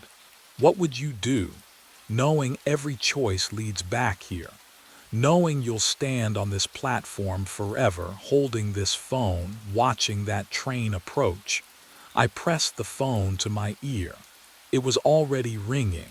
The dashboard clock flickers to 3:13 a.m. I sit frozen in my truck, engine idling, watching a man in groundskeeper uniform cross Oak Ridge Cemetery. The green glow from the dash lights my trembling hands. Cold air seeps through the cracked window, carrying the smell of wet earth and rotting oak leaves. He carries white lilies. My breath fogs the windshield. I wipe it with my sleeve. The figure moves between headstones with purpose, deliberate, unhurried. The October darkness swallows most of him, but I catch pieces. Dark uniform, broad shoulders, something wrong with his gait. He limps. My ACL throbs in response, that phantom ache I've carried for 2 years. The same hitch in the left leg, the same compensating lean. Can you imagine watching yourself from 40 yards away? The coffee in my cup has gone cold. I don't remember buying coffee. The truck's heater rattles, but I'm shivering anyway. The man passes beneath the one working lamppost, and for 3 seconds, yellow light catches him full on. Oak Ridge Cemetery maintenance uniform. Stitched name on the chest. My name. But what froze the blood in my veins were the boots. Steel-toed Carolinas. Left one with the scuff mark from the shed door. Right one with the replaced laces, brown instead of black because I'd run out. I'm looking at my boots, walking away from me. The figure reaches section D and kneels beside a grave I know too well, though I've never understood why I know it. The dashboard clock flickers again, still 3:13. He turns his head and looks directly at my truck. The memory surfaces like cold water. 3 weeks earlier, the cemetery had felt ordinary. Morning rounds at 6:30, my breath fogging in October air, boots crunching through grass still silver with dew. Section D, row 12. The same route I'd walked every day for 8 months. That's when I saw them. White lilies, fresh, arranged carefully against Margaret Hartwell's headstone. I stopped mid-step. The flowers were pristine, petals still closed tight, stems wrapped in brown paper that hadn't softened from moisture. No wilting, no browning at the edges. They couldn't have been there more than an hour. But no one visits this grave. I know because I checked the logs. Margaret Hartwell died in 1987. No family listed. No flowers in decades. Her section sits in the far corner where the old-growth oaks block out the morning sun, where visitors never wander. The grass around her stone had gone to seed years before I started working here. I crouched down, my bad knee protesting. The dew soaked through my uniform pants, cold, immediate. I reached for the flowers and my fingertips brushed the headstone. Warm. Can you imagine? Stone that should have been ice cold in October dawn, warm like skin. I pulled my hand back, looked around. The cemetery stretched empty in all directions, 40 acres of silence broken only by the distant hum of the highway. No tire tracks on the access road. No footprints in the dew except my own trail leading here. The lilies had simply appeared. I picked them up. The paper crinkled too loudly in the quiet. No card, no ribbon, just flowers that shouldn't exist, left on a grave no one remembered. But what I didn't know then, what I couldn't have known, was that this was only the beginning. I carried them back to the shed, my limp more pronounced on the uneven ground. The stone building smelled like earth and old coffee. I set the lilies on the desk and stared at them under the dusty window light. My hands were shaking. I told myself it was nothing. A mistake. Someone visiting the wrong grave in the dark. I'd find an explanation in the visitor logs, in the security notes Patricia left. There had to be a reason. There had to be, but when I checked the logs, nothing. The cemetery had been locked since 8 p.m. the night before. No cars, no entry, no one. I looked at the flowers again. The brown paper had darkened where my wet fingers had gripped it. The lilies sat perfectly still, their scent wrong somehow, too sweet, too thick, like they'd been grown in a place where normal rules didn't apply. That's when the real questions started crawling into my mind. Questions I should have asked right then.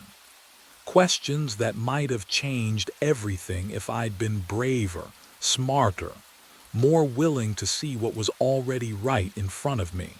Who brings flowers to the forgotten dead? And why did the stone feel warm? But I didn't investigate that morning. Didn't go back to the grave. I threw the flowers in the trash behind the shed and tried to forget about them. Tried to convince myself it was nothing. Because the alternative, that something impossible had happened in my cemetery on my watch, was too much to accept. The next morning, the lilies were there again. Day 3, the lilies were back. I stood in section D at dawn, staring at the white petals against the gray stone. Fresh, perfect, like someone had placed them minutes before I arrived. My breath misted in the October cold, but when I knelt and pressed my palm to Margaret Hartwell's headstone, warmth radiated through the granite. I jerked my hand back. No footprints in the frost. No tire tracks on the access road. I'd checked the gate lock myself the night before, rusted shut, same as always. Day 4, day 5, day 6. Every morning the flowers returned. I stopped removing them. Instead, I checked the visitor logs going back 2 months. Empty pages. I reviewed the security camera footage from the main entrance. Grainy, useless, showing nothing but deer and wind-blown leaves. Patricia gave me a concerned look when I asked about night maintenance schedules, but I didn't explain. How could I? Have you ever felt watched by the past? That weight between your shoulder blades like eyes you can't see. I started spending my lunch breaks in the basement archive beneath the shed. Moldy file boxes stacked to the ceiling, a single bulb swinging overhead. The smell of damp paper and earth clung to everything. I found Margaret Hartwell's burial record in a water-stained ledger. Died October 1987, age 34, no surviving family listed, no service held. 38 years in the ground. Alone. But someone remembered her. Someone who left no trace. That night I returned to the grave after my shift ended. The stone was warm again. And this time I caught it. A scent, faint as a whisper, threading through the cold air. Lilac perfume. And that's when I realized the flowers weren't the real message. I drove to the hardware store at noon. My hands shook mounting the camera to the oak tree, the metal cold enough to burn my palms. The screws kept slipping. My ACL throbbed with each shift of weight, that deep ache that never really leaves. I angled the lens toward Margaret Hartwell's headstone 20 feet away. The stone looked ordinary in daylight, gray, weathered, dead, but I'd felt the warmth. I limped back to the shed and tested the monitor. Grainy black and white feed, motion activated, battery backup, professional enough. Patricia would fire me if she knew I was doing this, wasting equipment on. What? A hunch. Can you blame someone for needing proof? That night I sat in the shed's break room, watching the small screen glow in the darkness. Cold coffee in a chipped mug. The smell of earth and mildew pressed close. The cemetery outside my window was silent, perfectly silent. No wind, no animals, just nothing. 1 a.m., 2 a.m. My breathing filled the room, but it sounded wrong somehow. Delayed, like an echo arriving before the original sound. I checked the monitor every 30 seconds. The grave sat empty in infrared glow. White lilies from this morning still rested against the stone. I'd left them there on purpose. A test. 2:45 a.m. My eyelids grew heavy. The coffee had gone room temperature an hour ago. Maybe this was stupid.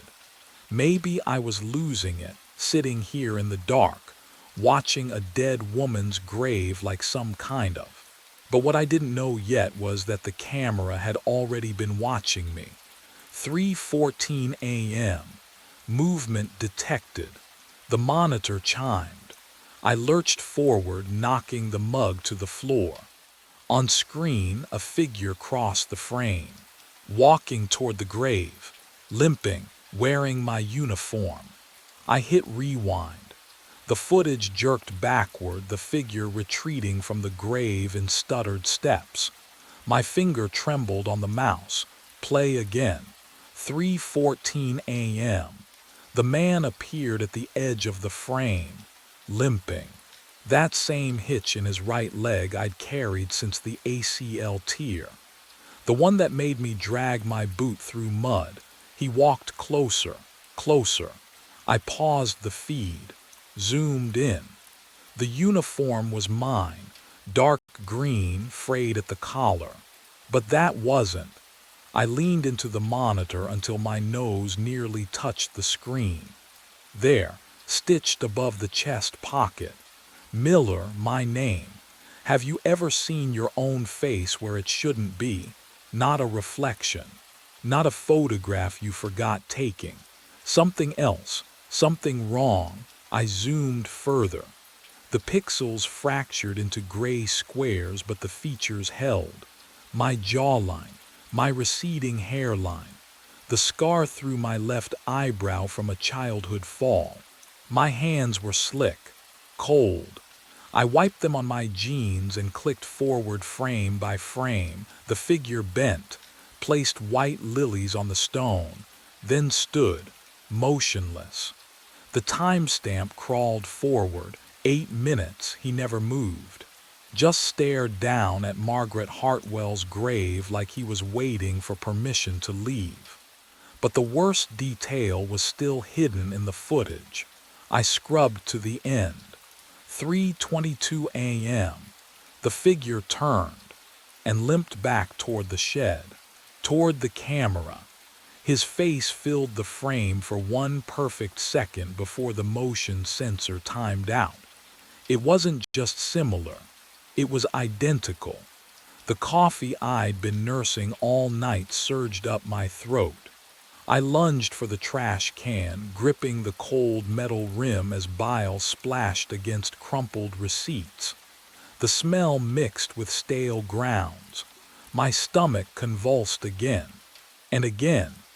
When I could breathe, I wiped my mouth with shaking fingers. The basement. The old personnel files Patricia never looked at.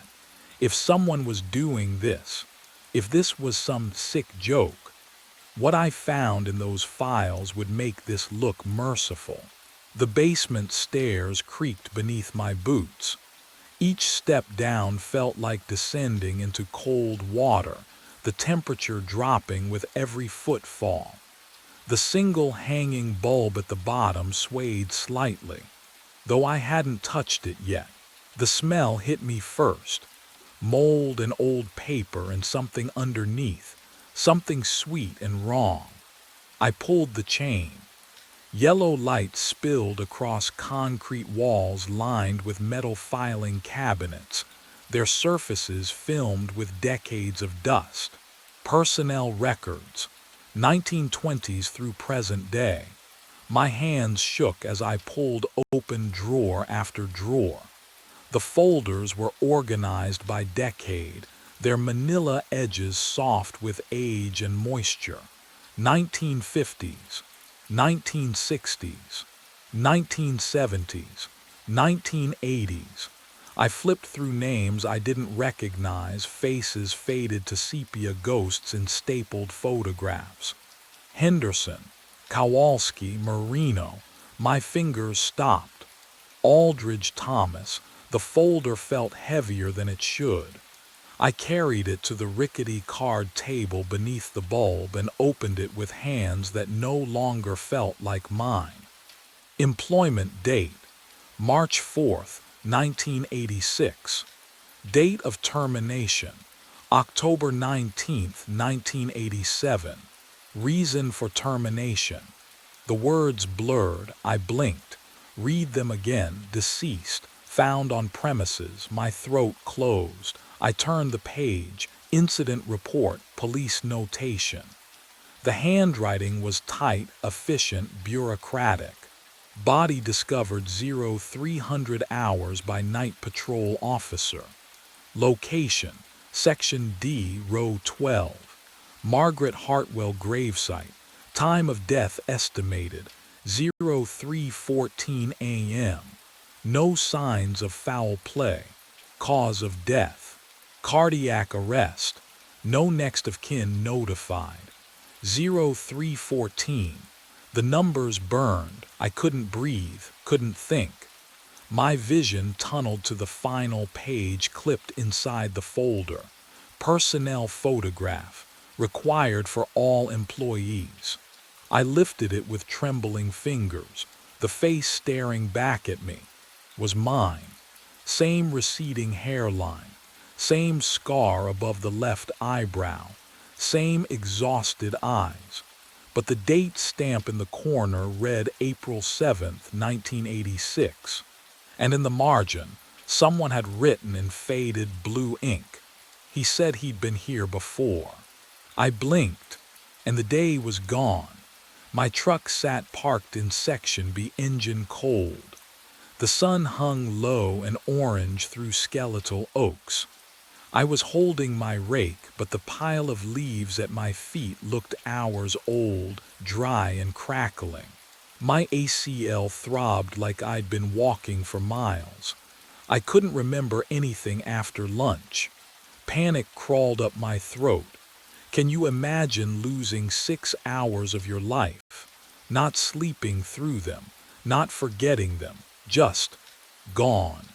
I checked my phone, 4:17 p.m. The last thing I remembered was eating a sandwich in the shed at 11:30. I drove back to the office, hands shaking on the wheel. The heater blasted, but I couldn't get warm. That's when the smell hit me. Lilac, sweet and cloying like standing inside a funeral home cooler. It filled the cab thick enough to taste. There were no flowers in my truck. The next morning it happened again. I was trimming hedges near the south fence, and then I was standing at Margaret Hartwell's grave with pruning shears still in my hand. No memory of the walk, no sense of time passing, just a blank space where my mind should have been. The headstone felt warm under my palm despite the October cold. But what terrified me most wasn't the missing time. That evening, I stood at the shed window washing my hands. The water ran rust-brown from the pump. My reflection stared back, hollow-eyed and pale, and behind me, oh God, behind my left shoulder another face, same features, same uniform, watching me with eyes that didn't blink. I spun around, empty shed, just tools and dust and silence. The lilac smell intensified until my eyes watered, and somewhere in the gathering dark, I heard footsteps that matched my limp.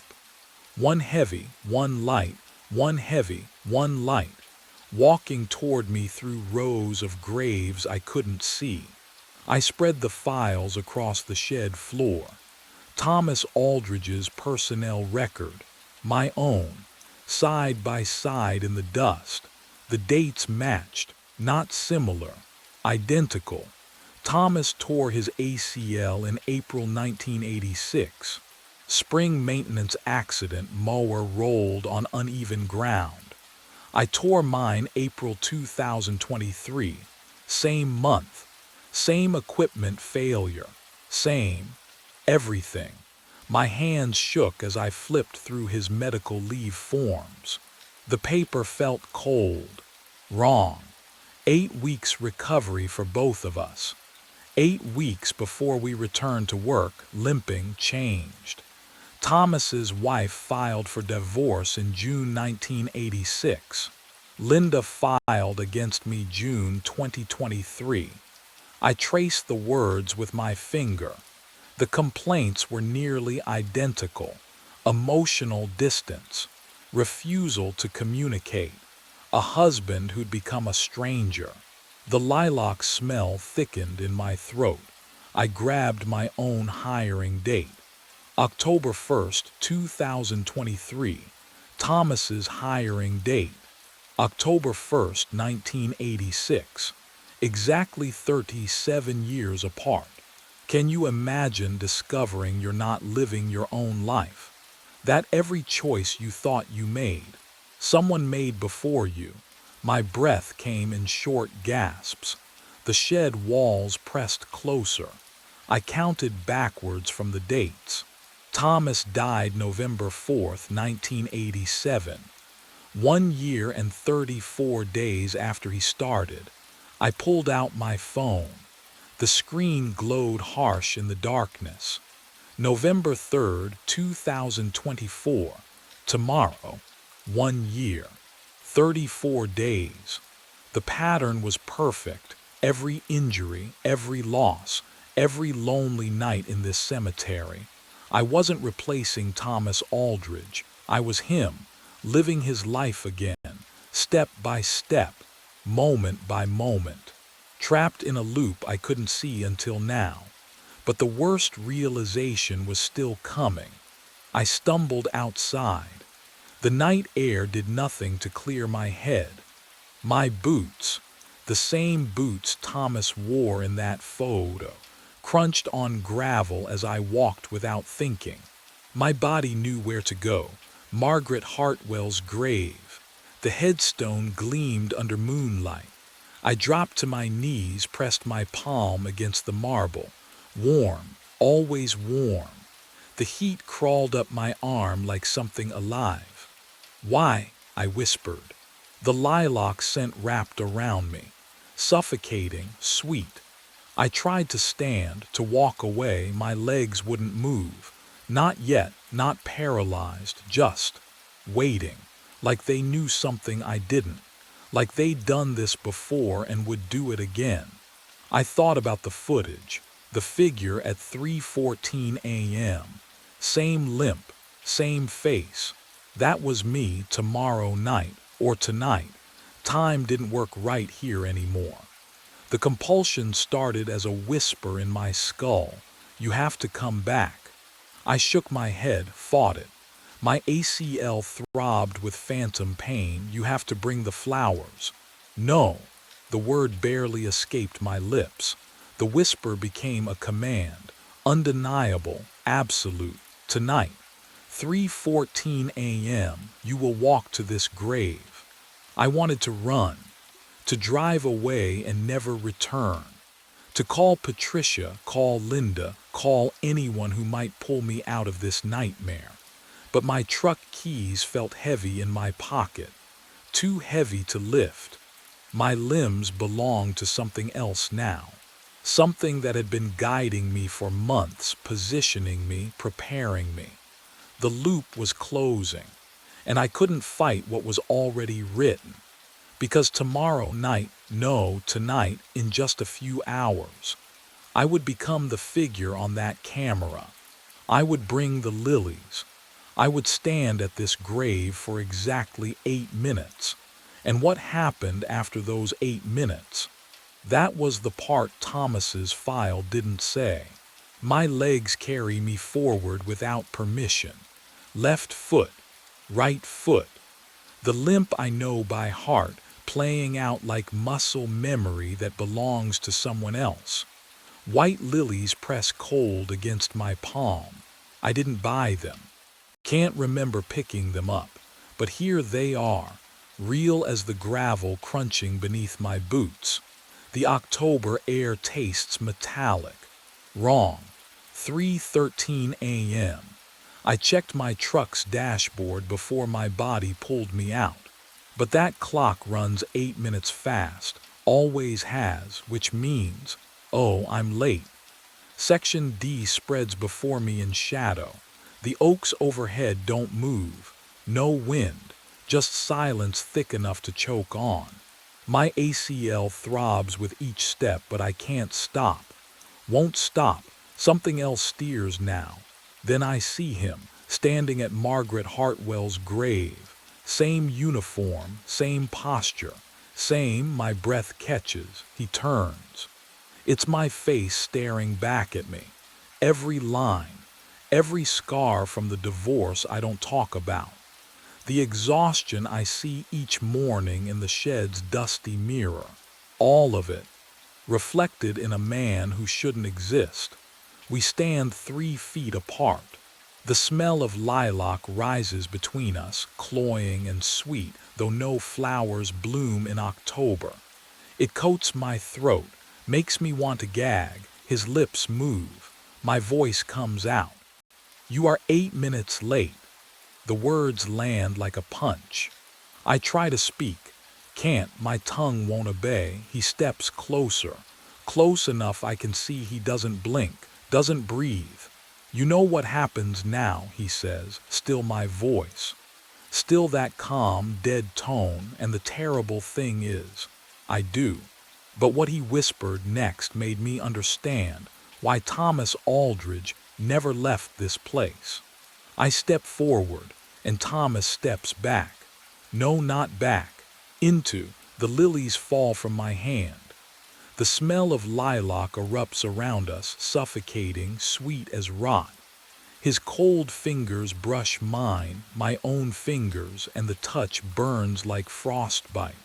My ACL throbs, his throbs, same leg, same scar, same everything. 8 minutes, he whispers. Always 8 minutes. The grave beneath our feet pulses warmth through my boots. 3:14 plus 8 equals 3:22. The dashboard clock in my truck, always 8 minutes fast. The engine still running somewhere behind me in the dark. I can hear it idling, faint and distant like a heartbeat fading. We are merging.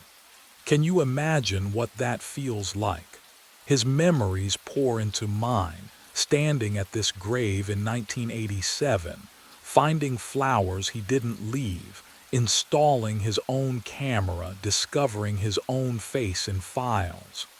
The loop doesn't repeat, it layers.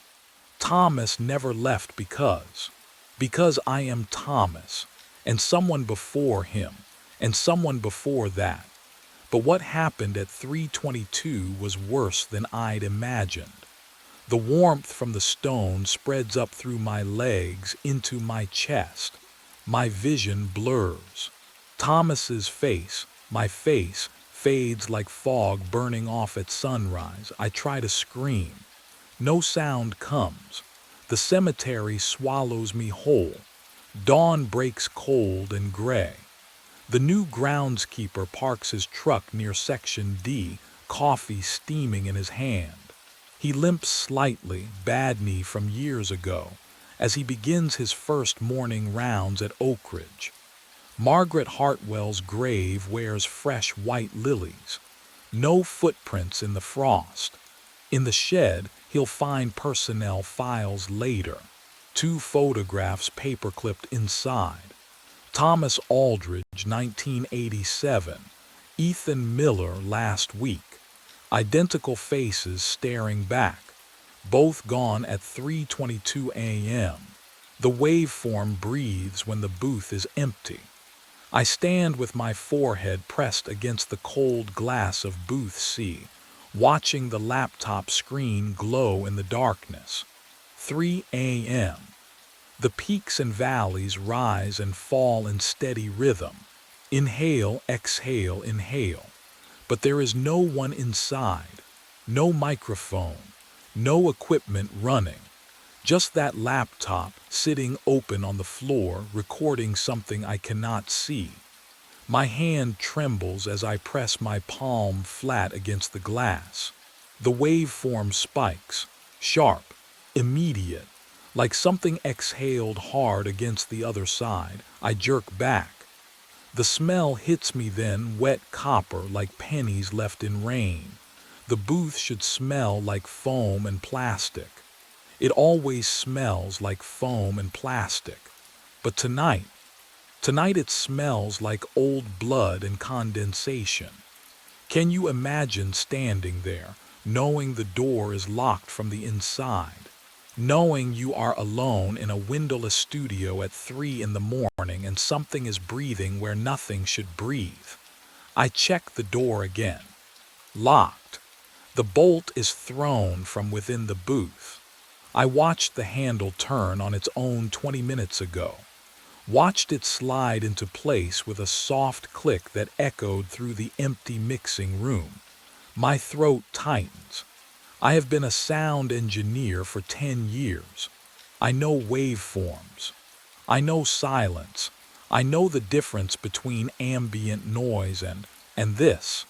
The laptop screen flickers. The waveform steadies into a new pattern. It is not random anymore.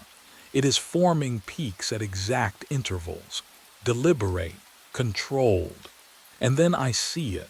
The pattern spells something in the peaks and valleys, something I recognize from years of editing dialogue. It is spelling my name. But what I did not know yet was that it had been spelling names for decades. 4 weeks earlier, the job felt like a gift. Frank Delaney hired me on the spot. Overnight mixing shifts at Blackwood Audio Studios, 10 p.m. to 6 a.m., double rate. I needed the work, my landlord needed the rent, and the studio smelled like coffee grounds and old carpet, familiar and safe. The fluorescent lights hummed a steady 50 hertz tone. I could tune that out.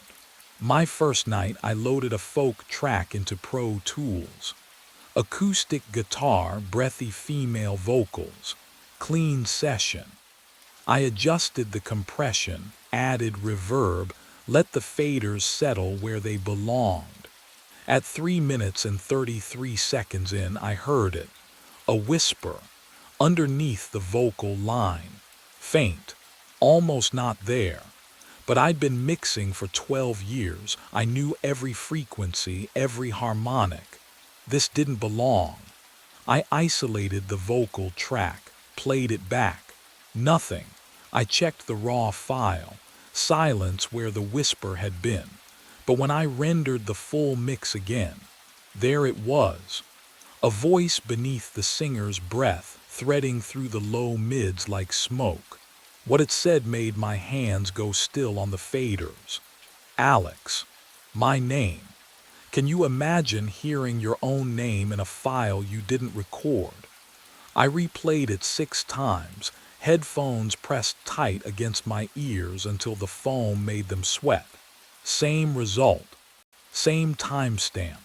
3:33 every time, but the raw tracks were clean. I'd stake my career on it. Therefore, the whisper only existed after I touched the mix. I told myself it was interference, radio bleed, a fluke. Then I mixed the second track. Different artist, different session, recorded months apart. I dragged the playhead forward, watching the time code. 3:32, 3:33, there. Louder this time, clearer, Alex, James Mercer. My full name. All 3 words, spoken in a voice that sounded like wet paper tearing. The studio felt colder suddenly, or maybe I just noticed the cold for the first time. The air conditioning vent above booth C rattled, metal on metal. Outside the mixing room window, the hallway stretched dark and empty. No one else worked past midnight. Frank had mentioned that during my interview almost as an afterthought. You'll have the place to yourself. I thought that sounded perfect. Now the silence pressed against the soundproofing like something waiting. I checked the raw files again. Nothing. Checked the plugins, the routing, the input chains. Everything clean. But the render kept whispering my name at 3:33 like clockwork, like it knew exactly when I'd be listening. Why that timestamp? Why my full name, middle name included, when my contract only listed Alex Mercer? And that's when I realized, whatever was speaking hadn't learned my name from any file I could see. I came in early the next evening, desperate for daylight conversation. The smell of burnt coffee and stale air hit me before I even reached the mixing room.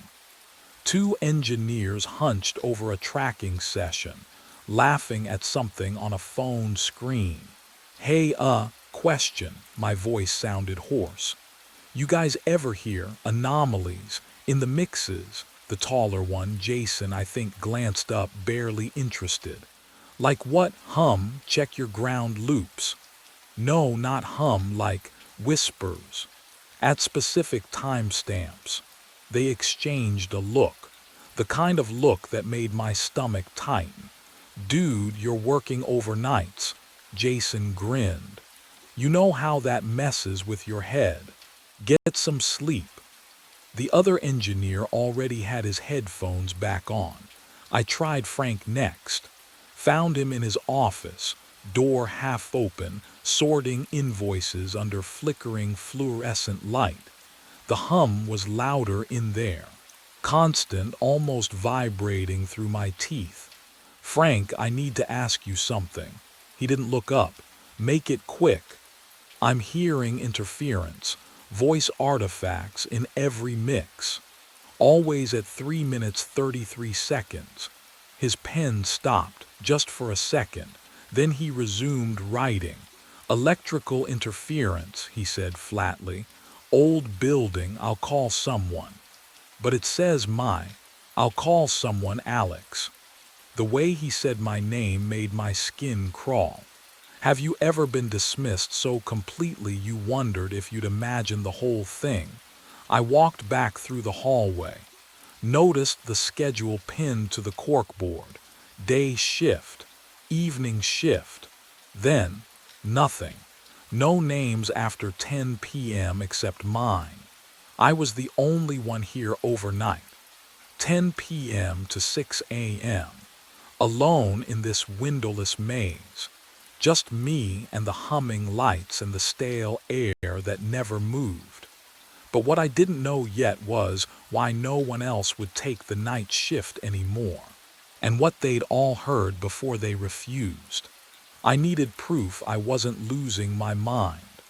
The security camera clicked onto the tripod behind my chair, lens aimed at my face and the mixing desk. I angled it carefully, making sure the microphone stayed in frame. My hands trembled as I tightened the mount. The fluorescent lights overhead hummed their constant electric drone, and the stale air tasted metallic on my tongue. I pressed record at 10:47 p.m.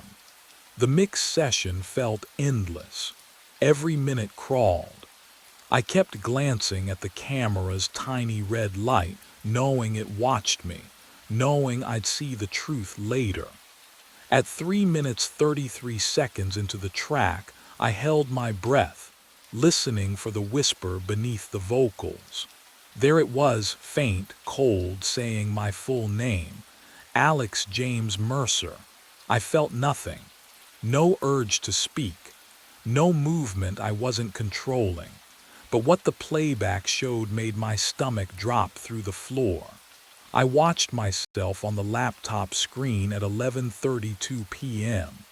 There I was, hunched over the desk, adjusting levels. The timestamp hit 3:33. On screen, my hands stopped, just froze mid-gesture. My head lifted slowly, mechanically, eyes wide open but completely blank, like someone had scooped out everything behind them and left only glass. I leaned forward, toward the microphone. My lips moved.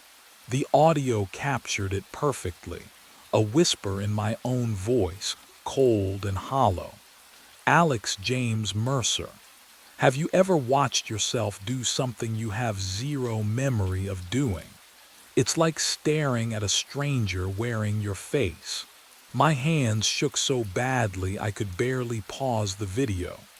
I shoved back from the desk, and the drawer handle was ice cold against my palm as I yanked it open, searching for anything. My fingers found paper wedged in the back corner, yellowed, folded tight. The handwriting was frantic, ink pressed deep into the fibers. It is not you whispering. Check Booth C signed Curtis Vale, former engineer, and scrawled below in trembling letters. If you are reading this, you are already being recorded. The studio archive smelled wrong, like dust mixed with something metallic, almost like burnt copper. I descended the basement stairs at 4 in the morning, Curtis's note crumpled in my fist. The fluorescent lights down here flickered in a rhythm that made my pulse quicken. Personnel files lined metal shelves, cold to the touch. I pulled every overnight engineer folder from the past decade. 7 names, 7 resignation dates. No 2-week notices, just abrupt departures, sometimes mid-shift. My hands trembled as I reached Curtis Vale's file. Terminated. October 14th, 2019. Not resigned. Terminated. I cornered Frank the next evening before my shift. Tell me about Curtis Vale. His jaw tightened. That's not. We don't discuss former employees. Why not? Drop it, Alex. He turned away, but I saw his hand shake as he reached for the door. So I went back down. The hard drive sat in plastic bins labeled by year. I found 2019 and hauled it to the mixing room. My laptop whirred as I searched Curtis's session files. There, his final mix. Dated October 13th, 2019. The night before his termination, I loaded it, pressed play. At 3 minutes and 33 seconds, his voice emerged beneath the track. Calm, hollow. 472 Burnside Street. August 9th, 1990. October 14th, 2019. His address, his birthday, and a date. But what I discovered next made my blood freeze. I Googled Curtis Vale's obituary. Died October 14th, 2019. Unexplained cardiac arrest. Age 29. He whispered his own death date, and 24 hours later it came true. And that's when I realized the whisper wasn't just recording me. It was predicting something far worse. I had to know if it would happen to me too. The mixing desk felt colder under my palms as I set up a fresh session. Fingers trembling so badly I fumbled the cable inputs twice. The fluorescent lights overhead hummed their usual monotone dirge, but tonight the sound felt thicker, like it was pressing against my eardrums. I hit record.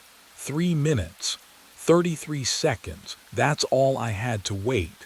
My heartbeat filled the headphones as the timeline crawled forward, each second stretching like warm tar. I watched the waveform dance with my breath, with the soft creak of my chair, with the wet click of my throat when I swallowed. At 3 minutes 32 seconds, my hands went numb. Then, silence. My own voice whispered through the speakers, clear, calm, familiar but wrong, like hearing yourself on an old answering machine. 417 Hawthorne Street, Apartment B, September 12, 1992. My address, my birthday, November 21st, next Thursday. The air left my lungs. Can you imagine hearing the exact date you're supposed to die? Not from a doctor, not from a fortune teller, from your own mouth speaking words you never said. I slammed my fist on the delete key. The file blinked out, then reappeared. I deleted it again, 5 times. Each time it regenerated like a wound refusing to close. But what I did next made everything so much worse. I ran, grabbed my jacket, my keys, didn't bother shutting down the equipment. The hallway stretched longer than I remembered, my footsteps echoing in a rhythm that sounded almost like whispering. The exit door's push bar felt sticky under my palm. Was that condensation or something else? Outside, November rain drilled the pavement, cold mist clinging to my face. I fumbled my keys into the ignition. Click, click, click. The engine turned over, but wouldn't catch. The battery was new. I'd driven here 3 hours ago.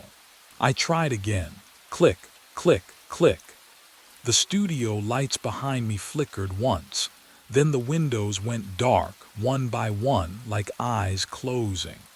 The building exhaled cold air through the cracked exit door, carrying the smell of burnt plastic and something older, earthier, like wet soil. My phone screen glowed, 1 bar of signal. I dialed Frank's number with shaking fingers. It rang and rang. Then, static. Underneath the white noise, I heard it. My own whispered voice looping, November 21st, November 21st, November 21st. The studio door behind me creaked open by itself, just an inch, just enough to let something out or invite me back in. I ran. The studio door groaned wider behind me, but I didn't look back. My legs carried me down the block, lungs burning, the burnt plastic smell clinging to my jacket. I flagged down a late-night rideshare with shaking hands. The driver asked if I was okay. I lied. Home felt wrong, too quiet, too close to whatever was following me. So I went to the only place open at 4 in the morning, a 24-hour diner on Burnside with free Wi-Fi. The fluorescent buzz reminded me of the studio. I ordered coffee I wouldn't drink and opened my laptop. City records, fire department archives. I needed to know what I was dealing with. The search term was simple: Blackwood audio fire. The results loaded slowly, and what I found made my hands go cold. November 3rd, 1997. Booth C electrical fire during overnight session. One casualty, Hugo Brennan, age unknown, sound engineer. The report stated the fire was contained within 20 minutes, but witnesses, 3 firefighters and a neighboring business owner, reported hearing screaming from inside the booth for hours afterward. The door had been opened. The booth was empty. No body recovered. I scrolled further. Rebuilding permits, insurance claims, then a personnel file scanned and archived. Hugo Brennan's employee photo filled my screen. Gaunt face, hollow eyes, thin lips pressed together. He was staring directly at the camera, but his eyes were wrong, too dark, too still, like they were looking through the lens through time straight at me. And beneath the photo, handwritten in faded ink, overnight engineer, Booth C specialist. But what made my stomach twist was something I hadn't expected to find.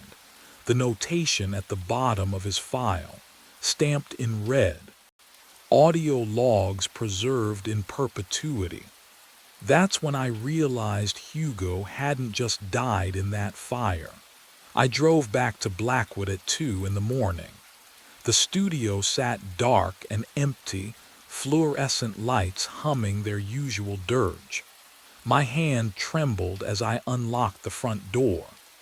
Booth C waited at the end of the hallway. The metal door handle felt ice cold under my palm. Colder than it should be, I twisted it. The seal broke with a wet sucking sound, releasing air that smelled wrong, stale, organic, like someone had been living in there. Oh God, someone had. A sleeping bag lay crumpled in the corner. Fast food wrappers scattered across the floor. Empty water bottles lined the wall. But that wasn't what froze me in place. A laptop sat open on a makeshift desk, 2 milk crates and a plank. The screen glowed pale blue in the darkness. Audio software running, recording live. I stepped closer. The waveform on screen pulsed rhythmically, up and down, matching my breathing exactly. Can you imagine seeing your own breath visualized by something you didn't set up? My chest tightened. I held my breath. The waveform continued.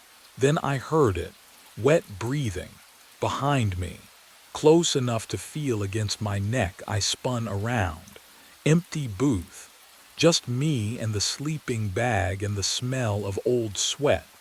When I turned back to the laptop, the cursor was moving, on its own, sliding across the screen with mechanical precision, opening a folder I hadn't touched. The folder name appeared in white text: collection. Inside, files, audio files, each one named after someone. Curtis_Vale_final_recording.wav. Jenkins_Emma_final_recording.wav. 7 names total. 7 overnight engineers. But what I saw at the bottom made my stomach drop through the floor. Alex_Mercer_final_recording.wav. The file was already created. Timestamp: tonight. Size 0 kilobytes and growing. I ran. Out of booth C down the corridor. My sneakers slapped against linoleum that smelled faintly of mildew and copper. The exit sign glowed red at the end of the hall. But when I shoved through the door, fluorescent lights buzzed overhead and I was staring at booth C again. No, I turned, ran the opposite direction, past the mixing room, past Frank's office, through the loading bay door and into the corridor. Booth C waited ahead, door hanging open like a mouth. Can you imagine that? Every exit, every turn, leading back, I pulled out my phone. My hands shook so hard I nearly dropped it. No signal. I dialed 911 anyway. Static poured from the speaker, and beneath it, faint but growing, the whisper. My full name, over and over. I threw the phone. It clattered against the wall, but the whisper didn't stop, because it wasn't coming from the phone anymore. It was in my heartbeat. Tha-thump. Alex. Tha-thump. Mercer. Each pulse carried it through my veins, a rhythm I couldn't escape. I pressed my palms over my ears, but it only grew louder, syncing with my breath. In Alex, out Mercer. The booth walls glistened. Condensation beaded and dripped, slow and deliberate, like sweat on living skin. My watch read 3:32. Oh, no, the lights cut out, pure black, the kind that presses against your eyes. I froze, breath caught, something cold touched the back of my neck. Wet, solid, I screamed, and from the darkness my scream played back, looped, layered, whispered in 7 different voices, all mine, all wrong. But what I heard beneath those voices made my blood stop cold. Warmth touched my face. Not cold, not wet, warmth. I opened my eyes to fluorescent lights buzzing overhead, and Frank Delaney's panicked face hovering above mine. His breath smelled like cheap coffee and cigarettes. The mixing desk pressed hard against my spine. Headphones tangled around my throat. The microphone was live, red LED glowing like a tiny wound. Jesus Christ, Alex, can you hear me? I blinked. My tongue tasted like copper. My neck throbbed where it had touched me. I tried to speak, but only a croak escaped. Frank pulled the headphones off. You've been out for hours. I found you at 6:15. It's almost noon. Noon, daylight. Real daylight filtering through the hallway from the front entrance. I could see dust motes floating in the golden beam. I wanted to cry. I'm leaving, I whispered. What? I'm leaving. Forever, I'm done. Frank stepped back, hands raised. Okay. Okay, you need a hospital. No. I shoved myself upright. The studio spun, but I forced my legs to work. One step, another. The floor felt solid. The walls stayed where they were. I stumbled past Frank, past the mixing room, past booth C. I didn't look inside. I couldn't. My car started on the first try. The steering wheel was sun-warmed under my palms, real and ordinary and perfect. I drove. I didn't stop until Portland was a smudge in my rear-view mirror, but what I didn't know then, what I couldn't have known, was that leaving wasn't the same as escaping. 3 months passed. I found work in Seattle. I slept with the lights on. I never mixed audio again. I convinced myself it was over. I was wrong.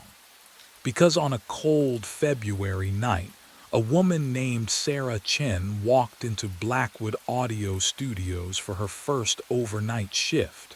Frank hired her without mentioning the history, without warning her. At 3:33 into her first mix, she stopped, cocked her head, listened. A whisper threaded through the track, faint, unmistakable. Sarah Marie Chen, her full name. She checked the raw files. Nothing there, just like I had. And in booth C, when the day shift engineer opened it the next morning, they found something new on the floor.